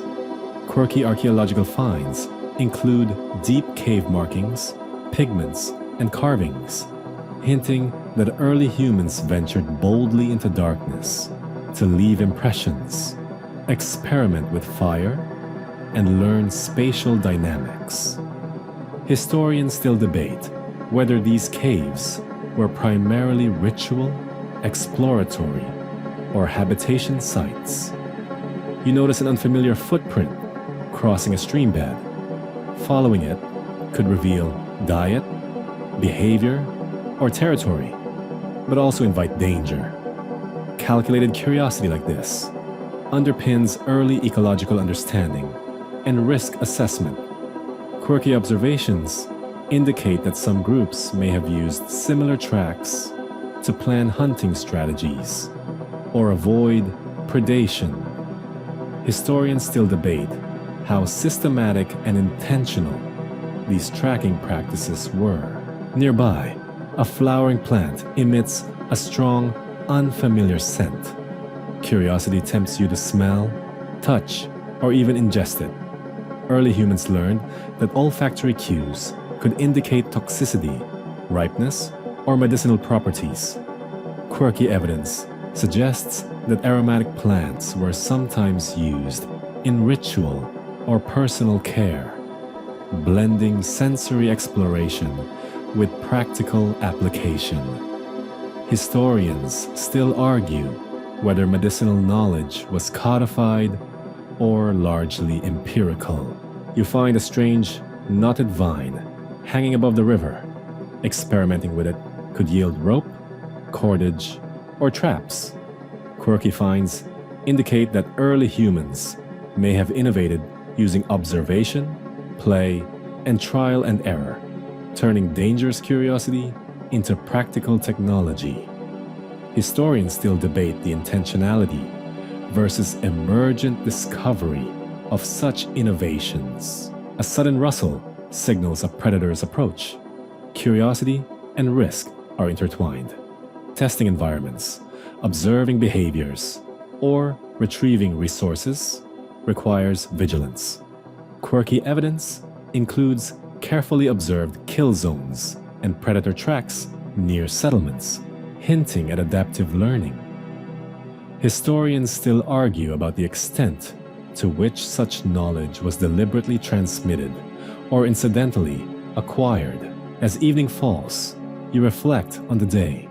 Every test, taste, and exploration was tempered by danger. Curiosity drives learning, innovation, and survival. But each action carries a lesson. Quirky traces, from pigment experiments to food testing, from shell collection to predator observation, highlight early humans' desire to engage with the unknown. Historians still debate the balance of instinct, necessity, and deliberate exploration in driving these behaviors. Night descends, and you sit near the fire, contemplating the thin line between discovery and disaster. Dangerous curiosities fuel knowledge, shape tools, guide survival, and inspire art. forming an intricate dance of risk and insight that defines the prehistoric human experience. Morning mist clings to the low-lying valley as you step out, the ground still soft with dew and footprints from last night's activity. Around you, the echoes of fire, crackling, and distant calls of birds mingle with the rhythmic shuffling of the camp preparing for the day. Shelters are more than simple protection. They are markers of mobility, ingenuity, and adaptation to the ever-changing environment. You probably won't survive long without understanding how to use, modify, and abandon your home. So before we wander among these fragile structures, take a moment to like the video and subscribe, but only if you genuinely enjoy what I do here. Don't forget to share your location and local time. It's fascinating to compare your routine with these ancient strategies. Now dim the lights, maybe turn on a fan for that soft background hum, and let's ease into tonight's journey together. You observe the first few shafts of sunlight glinting off hides stretched across simple wooden frameworks. Early humans balanced the need for warmth, shelter, and portability. Historians still argue whether the earliest dwellings were primarily temporary refuges or semi-permanent structures, but their design reflects deep understanding of materials and environmental pressures. Quirky evidence suggests some shelters were positioned to maximize morning sun or block prevailing winds, demonstrating intuitive meteorology. Nearby, a group adjusts a fallen tree trunk to create a lean-to, using stones to weigh down hides and moss to insulate gaps. Mobility dictates simplicity, lightweight structures that can be disassembled, carried, and reassembled with relative ease. Quirky archaeological traces include bundles of poles or pre-cut wood found abandoned at campsites, hinting at planned portability. Historians still debate how standardized these portable shelters were across regions and groups. You notice a cave mouth partially obscured by brush. Some groups favored natural shelters, combining rock formations with crafted coverings to enhance comfort and safety. Quirky evidence suggests that hearth placement inside caves was carefully chosen for smoke ventilation and predator protection. Historians still argue whether site selection was purely practical or imbued with symbolic considerations. A small family constructs a framework of flexible branches lashed together with sinew. Hides are draped carefully, forming a temporary home that shields from rain and wind. Quirky finds indicate that some early humans used decorative elements, such as painted stones or shells, to personalize or mark their shelters. Historians still debate whether such ornamentation was functional, symbolic, or both. You watch a group relocating to a new foraging site. Dismantling and transporting shelters requires coordination, knowledge of materials, and foresight. Quirky experimental reconstructions suggest that groups sometimes left behind framework pieces to speed future construction. Historians still argue whether such caching practices were common or opportunistic. Nearby, a hunter builds a windbreak using stacked stones and bundled reeds.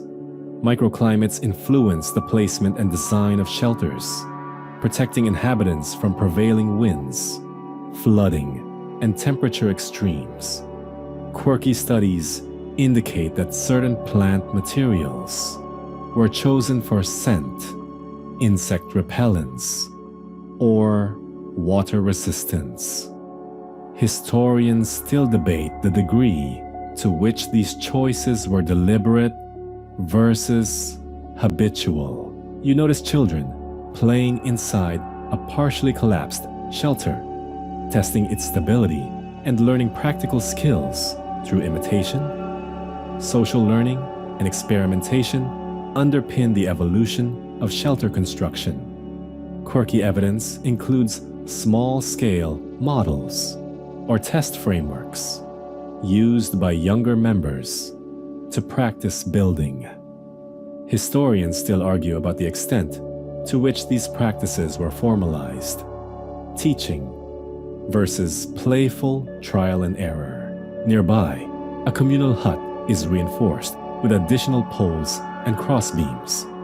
Larger structures reflect collective labor, resource sharing, and strategic planning.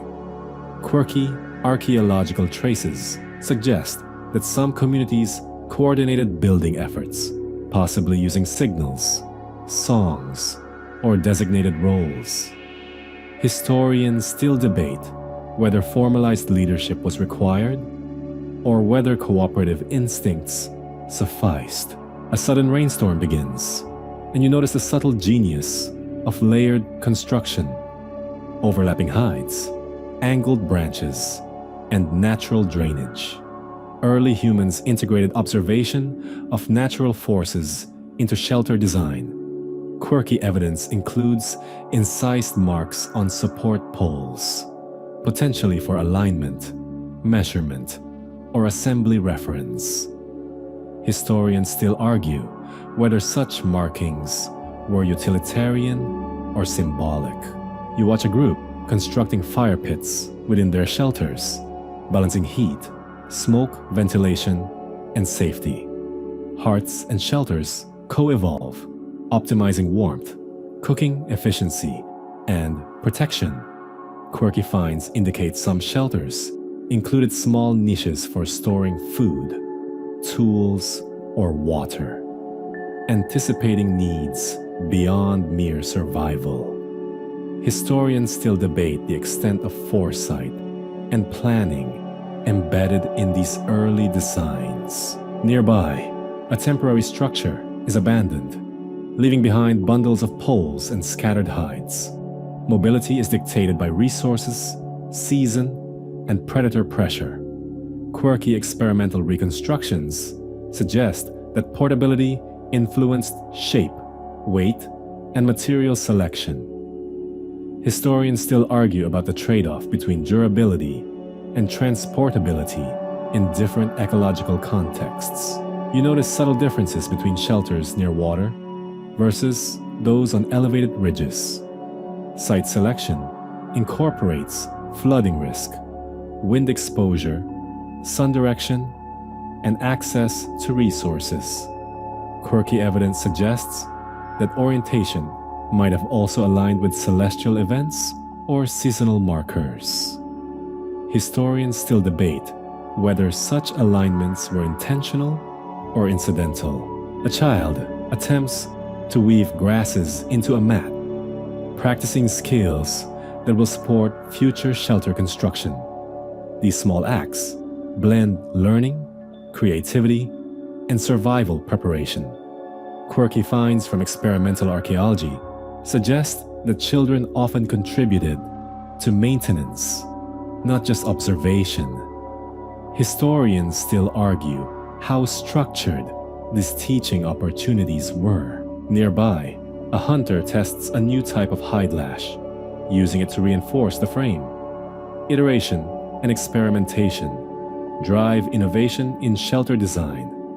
Quirky archaeological traces include variations in knotting techniques and lash materials, hinting at local experimentation and preference. Historians still debate whether these innovations were cumulative or isolated. You observe a communal move at sunset, dismantling shelters and organizing tools and hides for transport. Coordination requires communication, foresight, and an understanding of both human and environmental factors. Quirky evidence includes temporary caches of structural elements left for future use. Historians still argue about whether this represents standardized planning or flexible adaptation. Nearby, a family chooses a site near a rocky outcrop, combining natural protection with portable frameworks. Strategic site selection reflects understanding of predator behavior, microclimate, and resource proximity. Quirky finds suggest early humans may have even used scent markers to indicate temporary occupation or boundaries. Historians still debate whether this is intentional signaling or incidental marking. You notice that some shelters are semi-subterranean, dug slightly into soil, or lined with stones. Thermal regulation, stability, and camouflage are considered intuitively. Quirky evidence includes insulated floors or layered bedding materials. Historians still argue whether these adaptations were common or experimental. Nearby, a storm approaches, and shelters are modified with extra poles and reeds, demonstrating adaptability and problem-solving under pressure. Early humans continuously adjusted designs based on immediate needs and environmental feedback. Quirky findings suggest that some shelters included symbolic decorations or markers, blending practicality with social or ritual function. Historians still debate the intent and meaning behind such embellishments. As night falls, you settle inside a shelter that feels both fragile and reassuring. Mobility and adaptation are embedded in its walls, roof, and hearth.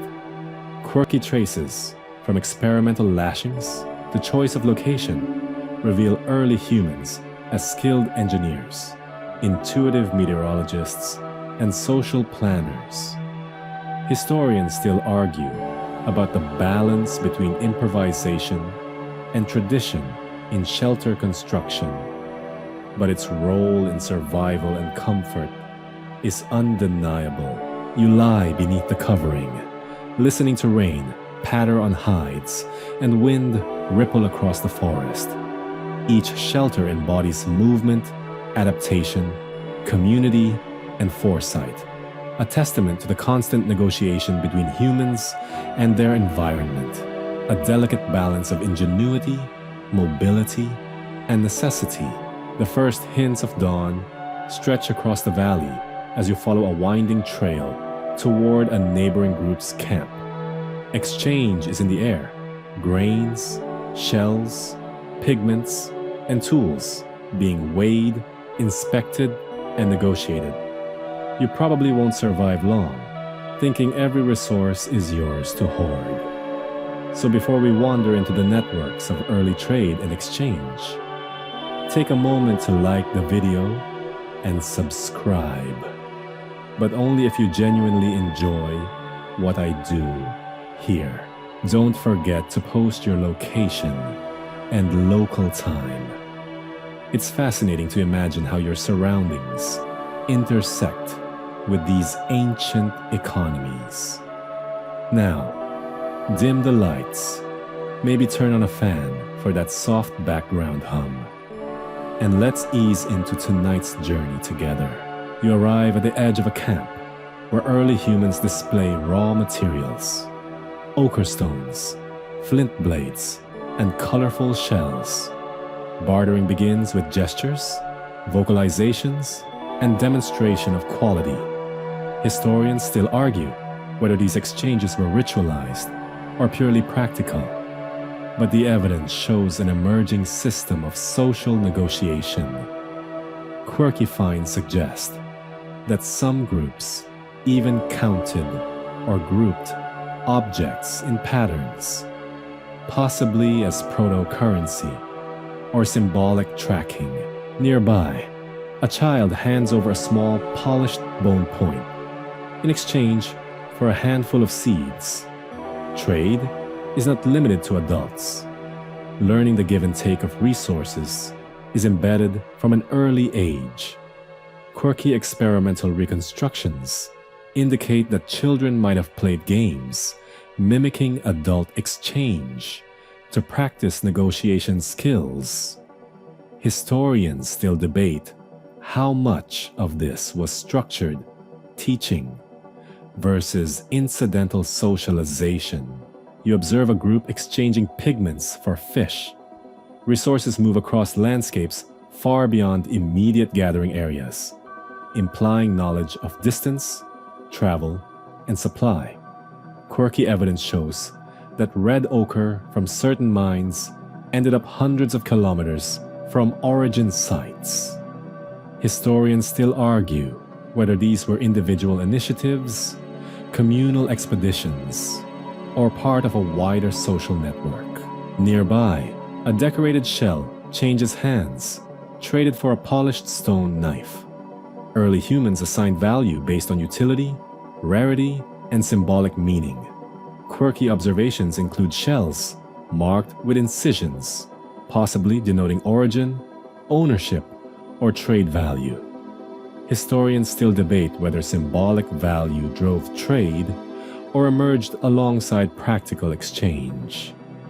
You notice a bundle of dried animal hides being bartered for fibrous cordage.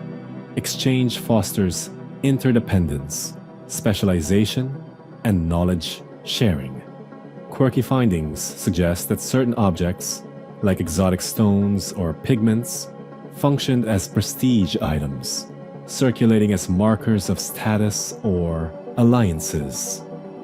Historians still argue about the relative importance of prestige versus subsistence in early trade networks. A group demonstrates how to haft a flint blade onto a wooden shaft. Knowledge is as much a commodity as material goods. Quirky evidence indicates that instruction itself could accompany trade, one group exchanging skills for resources. Historians still debate whether knowledge transfer was a deliberate strategy or incidental to material exchange. You spot beads of seashells moving across inland settlements. Networks extend far beyond daily territories, hinting at long-distance communication and social connectivity. Quirky finds suggest some beads were perforated or polished with specific techniques unique to certain regions, marking origin and skill. Historians still argue how standardized or recognized these markers were. Nearby, a small cache of pigments and stones is prepared for a visiting group. Early humans often stored goods with the intent to exchange, reflecting foresight and trust. Quirky evidence includes patterned storage arrangements, possibly to signal quantity or quality. Historians still debate whether these practices were primarily practical or symbolic.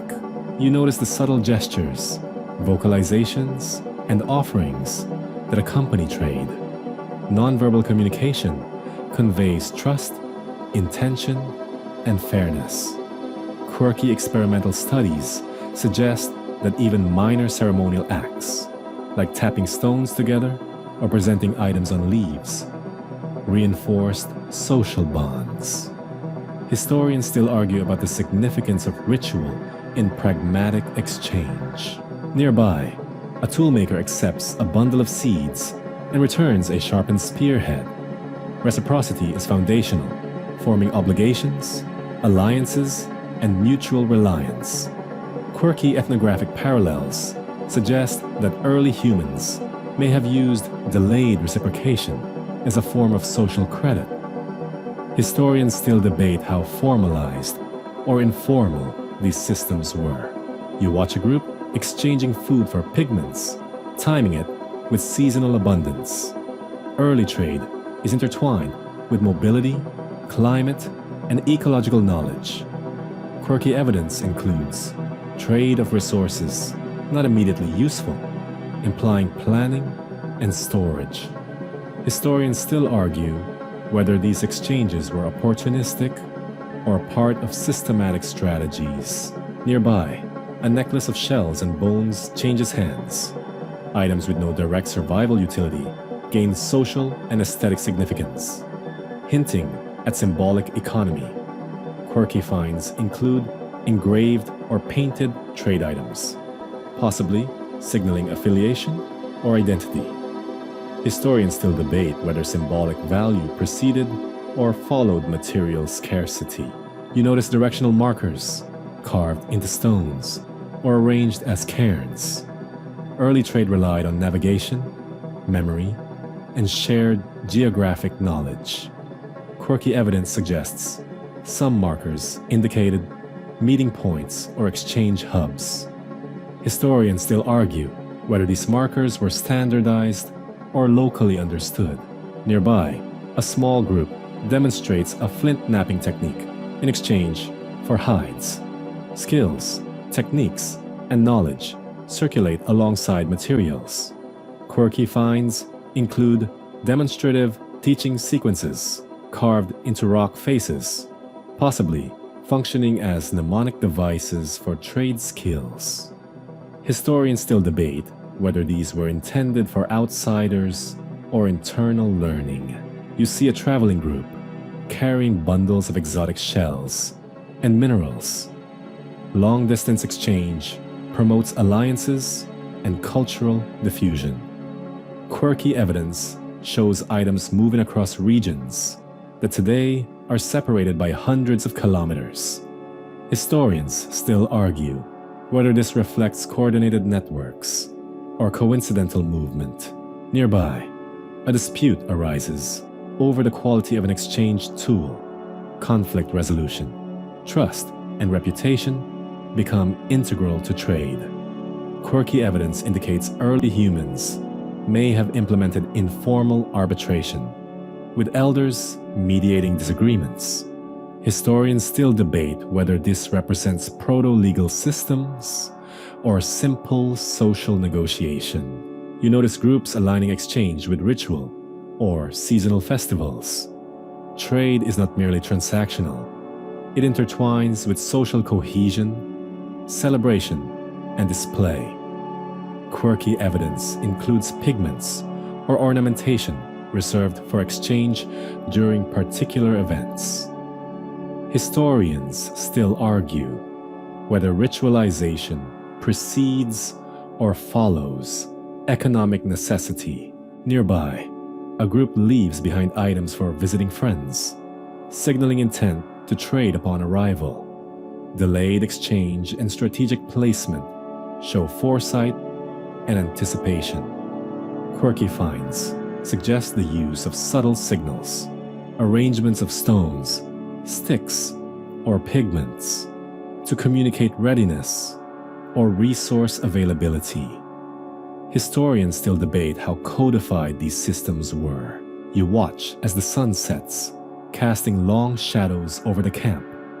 Trade has structured movement, alliances, and social relationships, extending influence beyond immediate survival. Quirky patterns, from decorative markers to teaching sequences, reveal trade as a multidimensional phenomenon. Historians still argue about the relative weight of utility, symbolism, and prestige in these early networks. Night settles, and the embers of the communal fire illuminate shells, pigments, and sharpened blades awaiting the next exchange. Early humans are not only gatherers and hunters, but negotiators, learners, and connectors, weaving materials, knowledge, and trust into the first webs of social and economic interaction. Sunlight filters through the trees, dappling the forest floor as you step into a clearing, alive with movement and sound. Laughter mingles with rhythmic claps, the occasional thud of a foot on soft earth, and high-pitched calls that echo off nearby rocks. Music, dance, and play are not just entertainment. They are vital threads weaving social bonds, memory, and learning. You probably won't survive long, ignoring the importance of joy and rhythm. So before we sway with these early humans, take a moment to like the video and subscribe. But only if you genuinely enjoy what I do here. And post your location and local time. It's fascinating to see where else the world is awake to music tonight. Now, dim the lights. Maybe turn on a fan for that soft background hum. And let's ease into tonight's journey together. You watch as a young girl taps two stones together, producing a sharp, rhythmic clack. Percussion is one of the earliest forms of music, emerging from everyday objects. Historians still argue whether these sounds were spontaneous play or deliberate ritual, but their effect on community cohesion is evident. Quirky experimental reconstructions show that even small children may have developed complex rhythms, hinting at innate timing skills. Nearby, a boy sways in imitation of a parent, mimicking movement and posture. Dance functions as social learning, storytelling, and coordination practice. Quirky evidence includes traces of pigment on feet and palms, possibly marking positions or gestures in choreographed sequences. Historians still debate whether these movements were primarily expressive, instructive, or symbolic. You notice a hollowed branch being struck against a tree, producing a resonant tone. Early humans experimented with sound sources, sticks, bones, stones, to create music. Quirky findings suggest that some instruments were tuned to specific pitches or frequencies, hinting at aesthetic preferences. Historians still argue whether tonal selection was intentional or emergent from material properties. Nearby, a group of children toss small pebbles rhythmically, creating a percussive chorus. Play serves as practice for coordination, timing, and social negotiation. Quirky observations include games simulating hunting or foraging, blending fun with skill acquisition. Historians still debate how much play was structured versus improvisational. You watch an elder begin a vocal call, low and melodic, echoing across the clearing. Vocalization likely preceded formal language, integrating song, memory, and group signaling. Quirky experimental reconstructions suggest that tone, pitch, and repetition helped encode and transmit stories. Historians still argue whether early songs conveyed concrete information, emotion, or both.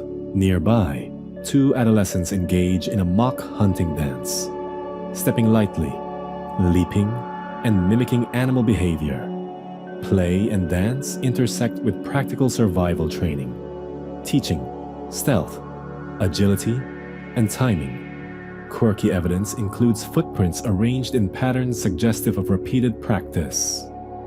Historians still debate whether these sequences were spontaneous imitation or codified instruction. You notice a hollowed log being struck with sticks, producing deep rhythmic tones. Collective music strengthens social cohesion, synchronizing movement and emotion. Quirky findings suggest that rhythms may have served as temporal markers for communal activities or rituals. Historians still argue about the balance between entertainment and functional utility in early music. Nearby, children roll stones down gentle slopes. Timing falls with calls or claps.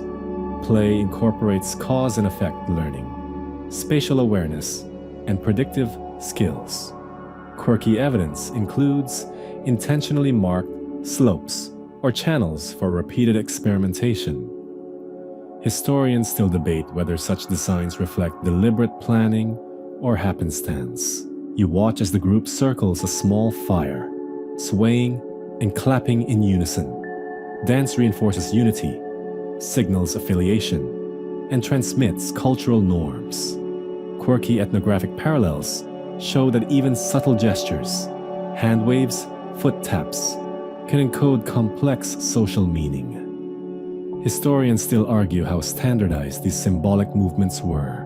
Nearby, a young boy fashions a flute from hollow reed, testing pitch by blowing and covering holes. Instrumental innovation reflects observation, experimentation, and auditory creativity. Quirky finds suggest that early humans selected materials not only for availability but for tonal quality. Historians still debate whether tonal sophistication was accidental or consciously pursued. You notice rhythmic stamping across soft earth, marking time for song or dance. Early humans synchronize action and sound, building memory, cooperation, and coordination. Quirky evidence includes patterns of repeated stamping or drum placement, hinting at communal practice areas. Historians still debate whether rhythm was intuitive, ritualized, or educational. Nearby, a small group engages in chase games, combining speed, strategy, and laughter. Play functions as physical conditioning, social negotiation, and entertainment. Quirky finds suggest that some games may have mimicked predator-prey scenarios, providing low-risk practice. Historians still argue whether these games evolved spontaneously or were culturally transmitted. You watch a girl twirl near a painted rock, leaving faint footprints in ochre dust. Dance interacts with visual art, ritual, and storytelling. Quirky evidence includes pigments applied to palms, feet, or limbs to enhance visual impact.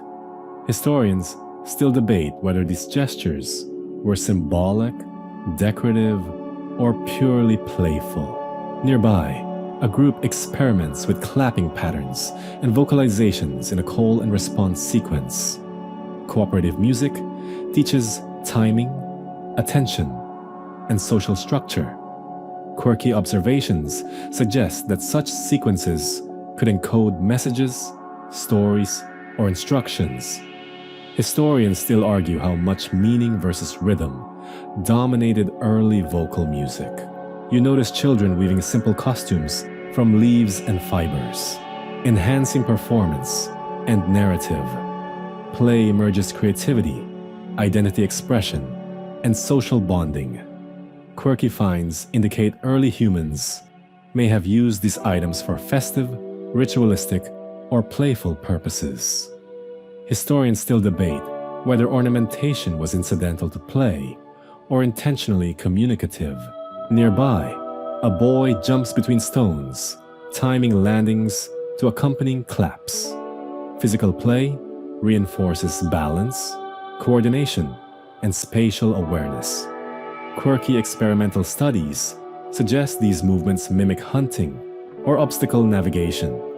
Historians still argue whether these games were modeled consciously on survival tasks or emerged organically.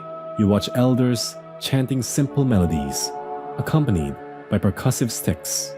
Music conveys memory, ritual, and instruction. Quirky findings include repeated motifs across different camps, hinting at shared cultural or symbolic elements. Historians still debate the universality versus localized nature of musical patterns. Nearby, a circle of children spins and sings, blending movement, voice, and rhythm. Play reinforces community, cooperation, and joy. Quirky evidence suggests that repeated group games might have served as early socialization mechanisms. Historians still argue how deliberately these activities were structured for teaching. You notice improvisation in gestures, rhythms, and vocalizations. Creativity thrives alongside survival skills, blending fun with innovation. Quirky traces in cave sites suggest that movement and music intersected with art, ritual, and expression. Historians still debate whether early humans created art primarily for play, communication, or ceremony. As dusk settles, the fire casts long shadows across dancing figures, clapping hands, and laughing voices. Music, dance, and play are more than entertainment. They are tools for learning, bonding, and expressing humanity in a world where survival dominates attention. Quirky, ephemeral traces, footprints, pigments, hollowed sticks testify to joy, innovation, and shared culture. Historians still argue about the balance of function and fun, but the vibrancy of early human expression is undeniable. Night draws in, and you sit back, letting the sounds, rhythms, and echoes of play settle into memory. Music and movement have shaped communities, taught skills, and celebrated life, reminding us that even amidst survival, joy and creativity flourish.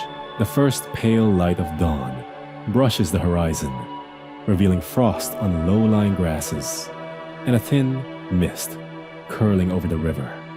You trudge along, feeling the bite of chill in your fingers and the dampness in your boots. Climate is no abstract force here.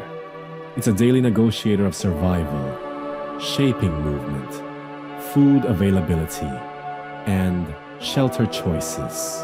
You probably won't survive long, ignoring weather patterns. So before we navigate the trials of sun, wind, and ice, take a moment to like the video and subscribe. But only if you genuinely enjoy what I do here. Don't forget to post your location and local time. It's intriguing to see how climate touches your day even now. Now, dim the lights. Maybe turn on a fan for that soft background hum. And let's ease into tonight's journey together. You notice frost cracking underfoot as you step carefully along the trail. Early humans faced dramatic temperature swings, from freezing mornings to scorching afternoons. Historians still argue whether seasonal planning or immediate improvisation predominated, but evidence shows remarkable adaptability. Quirky studies suggest that some groups may have used animal fur, layering in patterns to maximize warmth efficiency, almost like wearable thermal engineering. Nearby, a sudden downpour soaks the camp, turning the soil to sticky mud. Shelter design, fire placement, and tool protection are all tested by weather. Quirky finds include small trenches or stone barriers diverting water from dwellings, hinting at experimental hydrology.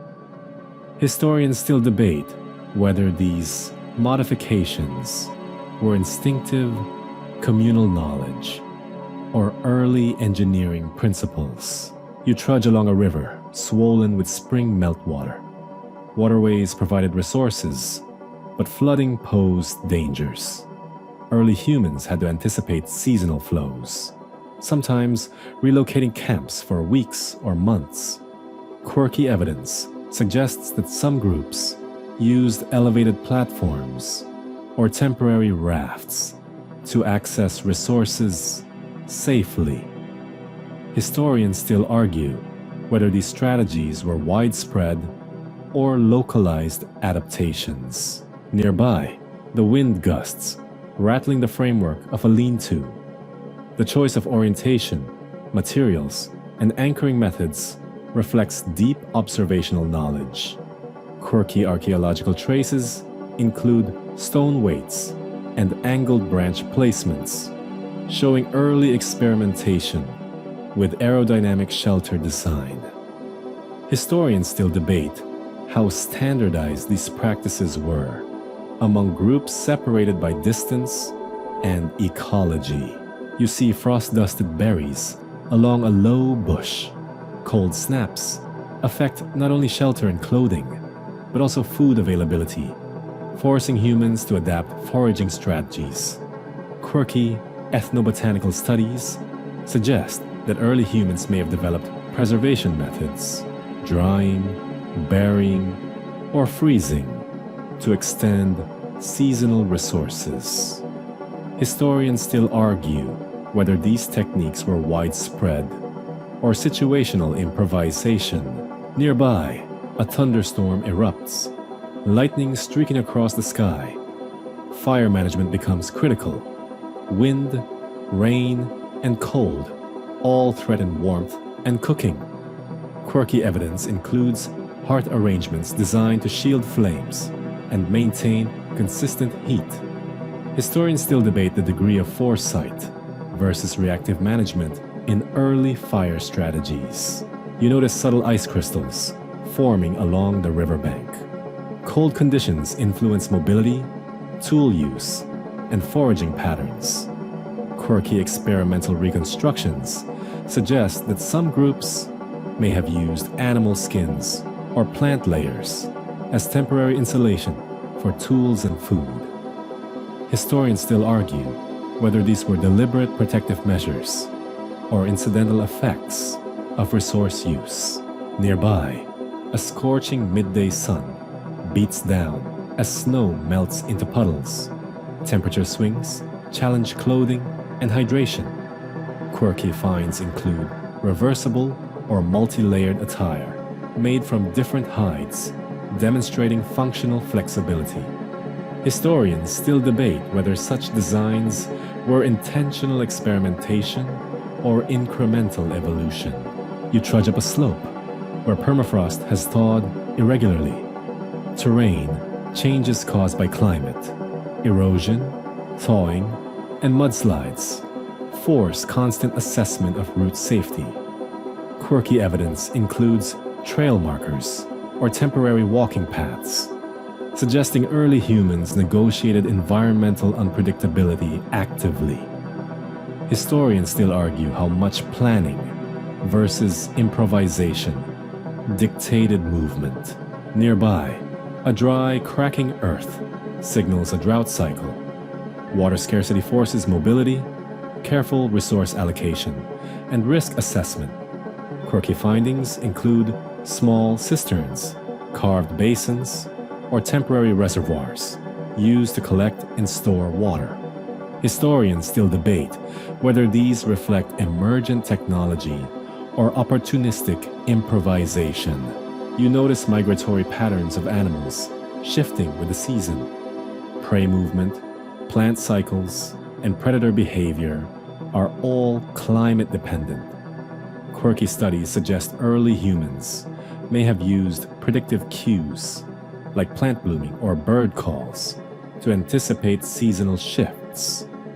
Historians still argue whether these cues formed a systematic ecological calendar or intuitive observation. Nearby, a sudden hailstorm pelts the landscape. Immediate threats like injury, hypothermia, and equipment damage shape decision-making. Quirky experimental reconstructions show early humans adjusting shelter orientation or creating temporary windbreaks using available materials. Historians still debate whether these were learned strategies or spontaneous reactions. You watch as fog rolls in along the valley, obscuring paths and landmarks. Limited visibility complicates foraging and navigation. Quirky evidence suggests that some groups used elevated markers or stone cairns to maintain orientation during low visibility periods. Historians still argue about the extent and standardization of these early navigational aids. Nearby, strong seasonal winds sweep through open plains. Clothing, shelter, and fire placement are all tested. Quirky finds include flexible, layered structures and weighted coverings designed to resist gusts. Historians still debate whether these adaptations reflect environmental mastery or local improvisation. You notice a river partially frozen, offering a precarious crossing. Mobility and timing are crucial in variable climates. Quirky ethnographic parallels suggest early humans might have used stepping stones, cut channels, or even temporary bridges to navigate frozen or swollen waterways. Historians still argue how sophisticated such solutions were. Nearby, scorching summer heat forces activity to dawn and dusk. Early humans adjusted schedules to climate, balancing energy expenditure, hydration, and safety. Quirky observations suggest that some groups used reflective surfaces or natural shade strategically. Historians still debate whether these time-shifting behaviors were instinctive or socially codified. You watch a snowstorm descend, muffling sound and transforming the landscape. Communication, tracking, and hunting are all impacted. Quirky finds indicate temporary shelters were reinforced, pathways marked, and signals amplified to cope with weather-induced isolation. Historians still argue whether these were universal strategies or context-dependent innovations. Nearby, subtle changes in plant coloration signal seasonal transition. Early humans monitored flora and fauna for climate cues, integrating ecological knowledge into survival decisions. Quirky evidence suggests that pigment collection, for instance, coincided with specific plant life stages, blending art, ritual, and resource acquisition. Historians still debate how intentional and widespread these practices were. You trudge through mud, softened by repeated rains, observing erosion patterns. Landscape alteration affects mobility, foraging, and shelter placement. Quirky traces of early humans modifying or reinforcing paths hint at proactive landscape management. Historians still argue whether this reflects large-scale planning or incremental problem-solving. As night falls, a cold wind brushes across your face.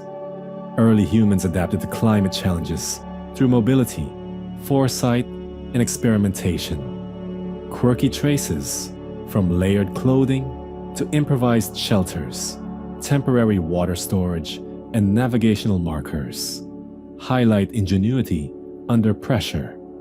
Historians still debate the balance between reactive adaptation and anticipatory planning.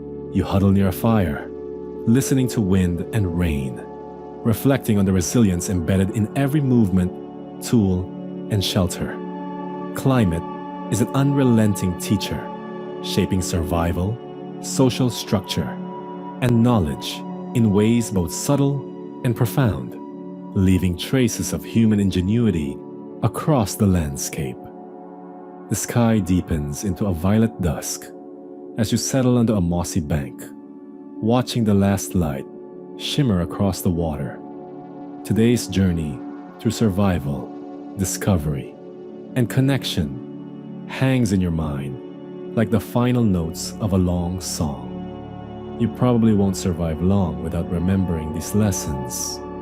So before we linger in reflection, take a moment to like the video and subscribe, but only if you genuinely enjoy what I do here. And share your location and local time. It's fascinating to see where else the world is drifting toward night. Now, dim the lights, maybe turn on a fan for that soft background hum, and let's ease into tonight's closing thoughts together. You trace the day in your mind, dawn stirring you from shelter, fire flickering, tools shaping the world around you. Each action, from foraging to hunting, from crafting to play, threads together into a complex web of survival and society. Historians still argue how intentional these daily rhythms were, but patterns emerge. Habit, observation, and trial interlacing with cooperation and creativity. Quirky evidence includes footprints, hearts, and pigment traces, suggesting a mix of planning and spontaneity. Nearby, a group huddles around the last embers of the fire, sharing warmth and quiet conversation. Social bonds, strengthened through cooperative labor, teaching, and play, define life as much as food and shelter. Quirky finds, like shared decorative beads, pigments, or musical objects, hint that symbolic interaction was as important as practical coordination. Historians still debate the balance between necessity-driven collaboration and culturally driven social ritual. You watch children weaving simple baskets and rolling pebbles in games, learning and experimenting simultaneously. Play and creativity are not frivolous. They cultivate skills, memory, and social awareness. Quirky traces suggest that some games simulated hunting, foraging, or predator evasion, blending entertainment with preparation. Historians still argue whether structured teaching or informal mimicry dominated skill transmission. Nearby, you notice a faint trail of footprints leading from one camp to another. Mobility is woven into every decision: when to hunt, where to forage, how to relocate. Quirky experimental reconstructions indicate early humans may have left subtle markers or arranged natural objects to guide each other or signal resource availability. Historians still debate whether these were standardized signals or intuitive, situational practices. You recall the day's challenges: sudden rain, shifting temperatures, and unpredictable prey movements. Climate-shaped behavior, requiring adaptability and foresight. Quirky evidence includes shelter modifications, layered clothing, and resource caching, showing inventive responses to environmental stress. Historians still argue how much planning versus improvisation governed day-to-day survival. Nearby, a group shares pigments and shells, bartering small treasures for resources and knowledge. Trade is more than exchange. It weaves intergroup networks, alliances, and social memory.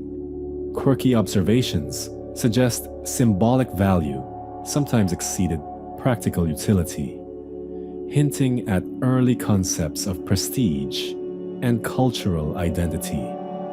Historians still debate whether these networks functioned more for survival or social cohesion. You notice music, dance, and vocalization echoing faintly from a distant clearing. Rhythm, movement, and song reinforce bonds, convey information, and encode culture. Quirky experimental studies show early humans may have developed surprisingly complex coordination and memory through communal play. Historians still argue whether music and dance served primarily practical, ritualistic, or purely social purposes. Nearby, tools, hides, and pigments are neatly organized for the night. Daily labor intertwines with artistry, signaling an intrinsic human desire to create, adapt, and communicate. Quirky archaeological evidence, painted stones, engraved bones, finely knapped tools, suggests aesthetic and functional concerns often overlap. Historians still debate the extent to which creativity was deliberate versus emergent from utility. You trace the day's movement across landscapes, streams, hills, forests, and plains. Each environment imposes its own lessons and opportunities, shaping diet, travel, and settlement patterns. Quirky evidence hints that early humans anticipated these cycles, storing resources and planning mobility according to seasonal cues.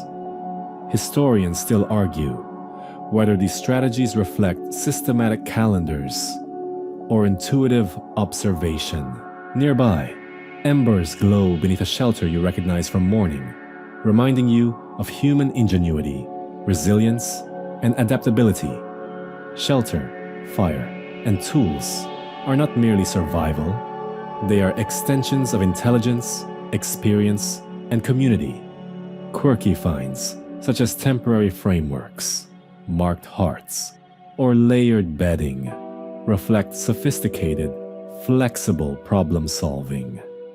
Historians still debate the balance between individual innovation and communal knowledge. You watch shadows lengthen, imagining the day's stories being told in hushed voices or through gestures. Narrative and memory, passed verbally or symbolically, carry lessons forward. Quirky observations include sequential markings, patterned pigments, and mnemonic devices that may have supported recall.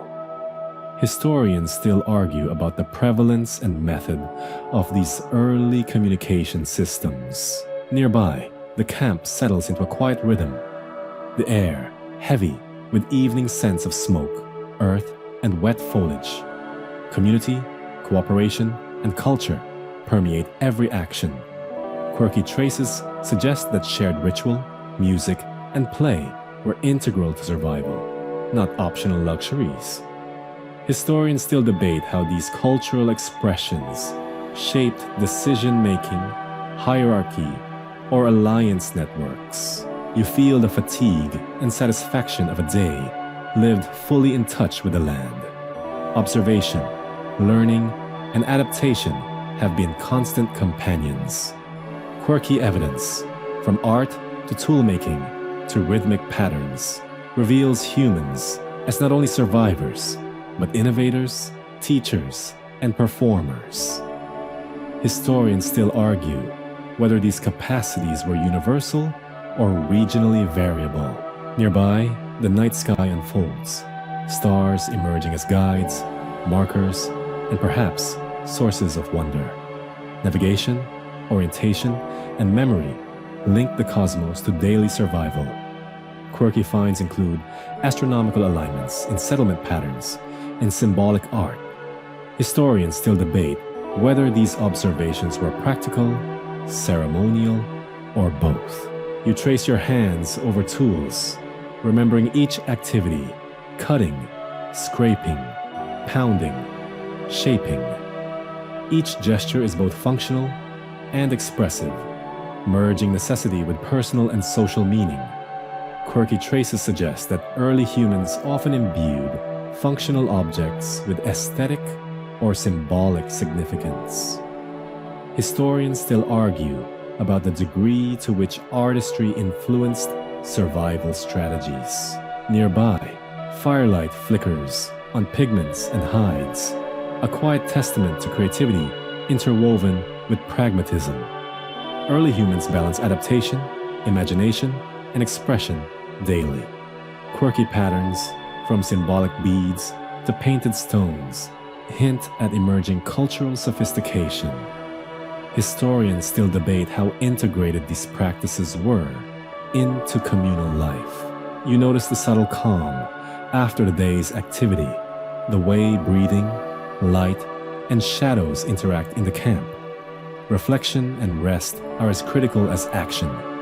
Quirky evidence suggests early humans may have gathered to share stories or ritual at day's end, embedding social cohesion and memory. Historians still argue about the formalization of such evening practices. Nearby, a distant owl hoots, echoing across the silent landscape. Night brings safety, introspection, and preparation for tomorrow. Quirky traces, from temporary shelters to storage caches, reveal forward thinking and anticipation. Historians still debate the extent to which pre-planning versus improvisation governed early human routines. You recline beneath a stretched hide, the sky full of stars above. reflecting on the myriad threads woven into a single day: fire, tools, play, trade, adaptation, art, and survival. Quirky traces across sites and artifacts testify to intelligence, creativity, and social complexity. Historians still argue about the origins, prevalence, and purpose of these practices, but the richness of prehistoric life is unmistakable. The day concludes with a quiet hush, embers glowing softly, stars mirrored in dew-laden leaves. Reflection, memory, and learning have accompanied every step, gesture, and sound. You rest, carrying the rhythms of survival, play, and culture into night, aware that these early humans, wandering and wondering, have left traces not only of survival, but of what it means to live thoughtfully and creatively. As the night deepens, you feel the gentle pull of reflection, the way each small action of a prehistoric day, lighting a fire, crafting a tool, foraging a berry, sharing a laugh, interweaves with others to form a vibrant tapestry of survival and humanity. You imagine the flickering shadows on cave walls, the rhythmic drumming of sticks on hollow logs, the careful exchange of shells and pigments, and the laughter of children learning through play.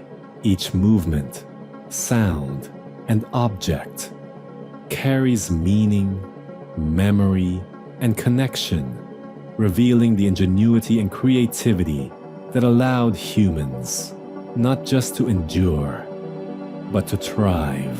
From the first steps of dawn to the quiet hush of evening, early humans negotiated a world of predators, climate, and scarce resources. They built shelters, crafted tools, navigated seasonal cycles, and fostered bonds through shared tasks, music, and ritual. They experimented, adapted, and communicated, blending function with aesthetic expression, practical skill with cultural flourish. Even the smallest objects, an engraved stone, a polished bone, a painted shell, become windows into intelligence, planning, and social complexity. As you lie beneath the night sky, embers warm nearby, and the forest murmurs its nocturnal song, you sense the continuity of human experience. These prehistoric days, though distant, resonate through every rhythm of our lives today, teaching patience, observation, creativity, and the profound importance of connection. There is wonder in imagining the laughter, the music, the careful planning, and the playful experimentation of those early humans. In their traces, you find not only survival, but the essence of what it means to live thoughtfully, communally, and with joy, even in a world dictated by necessity.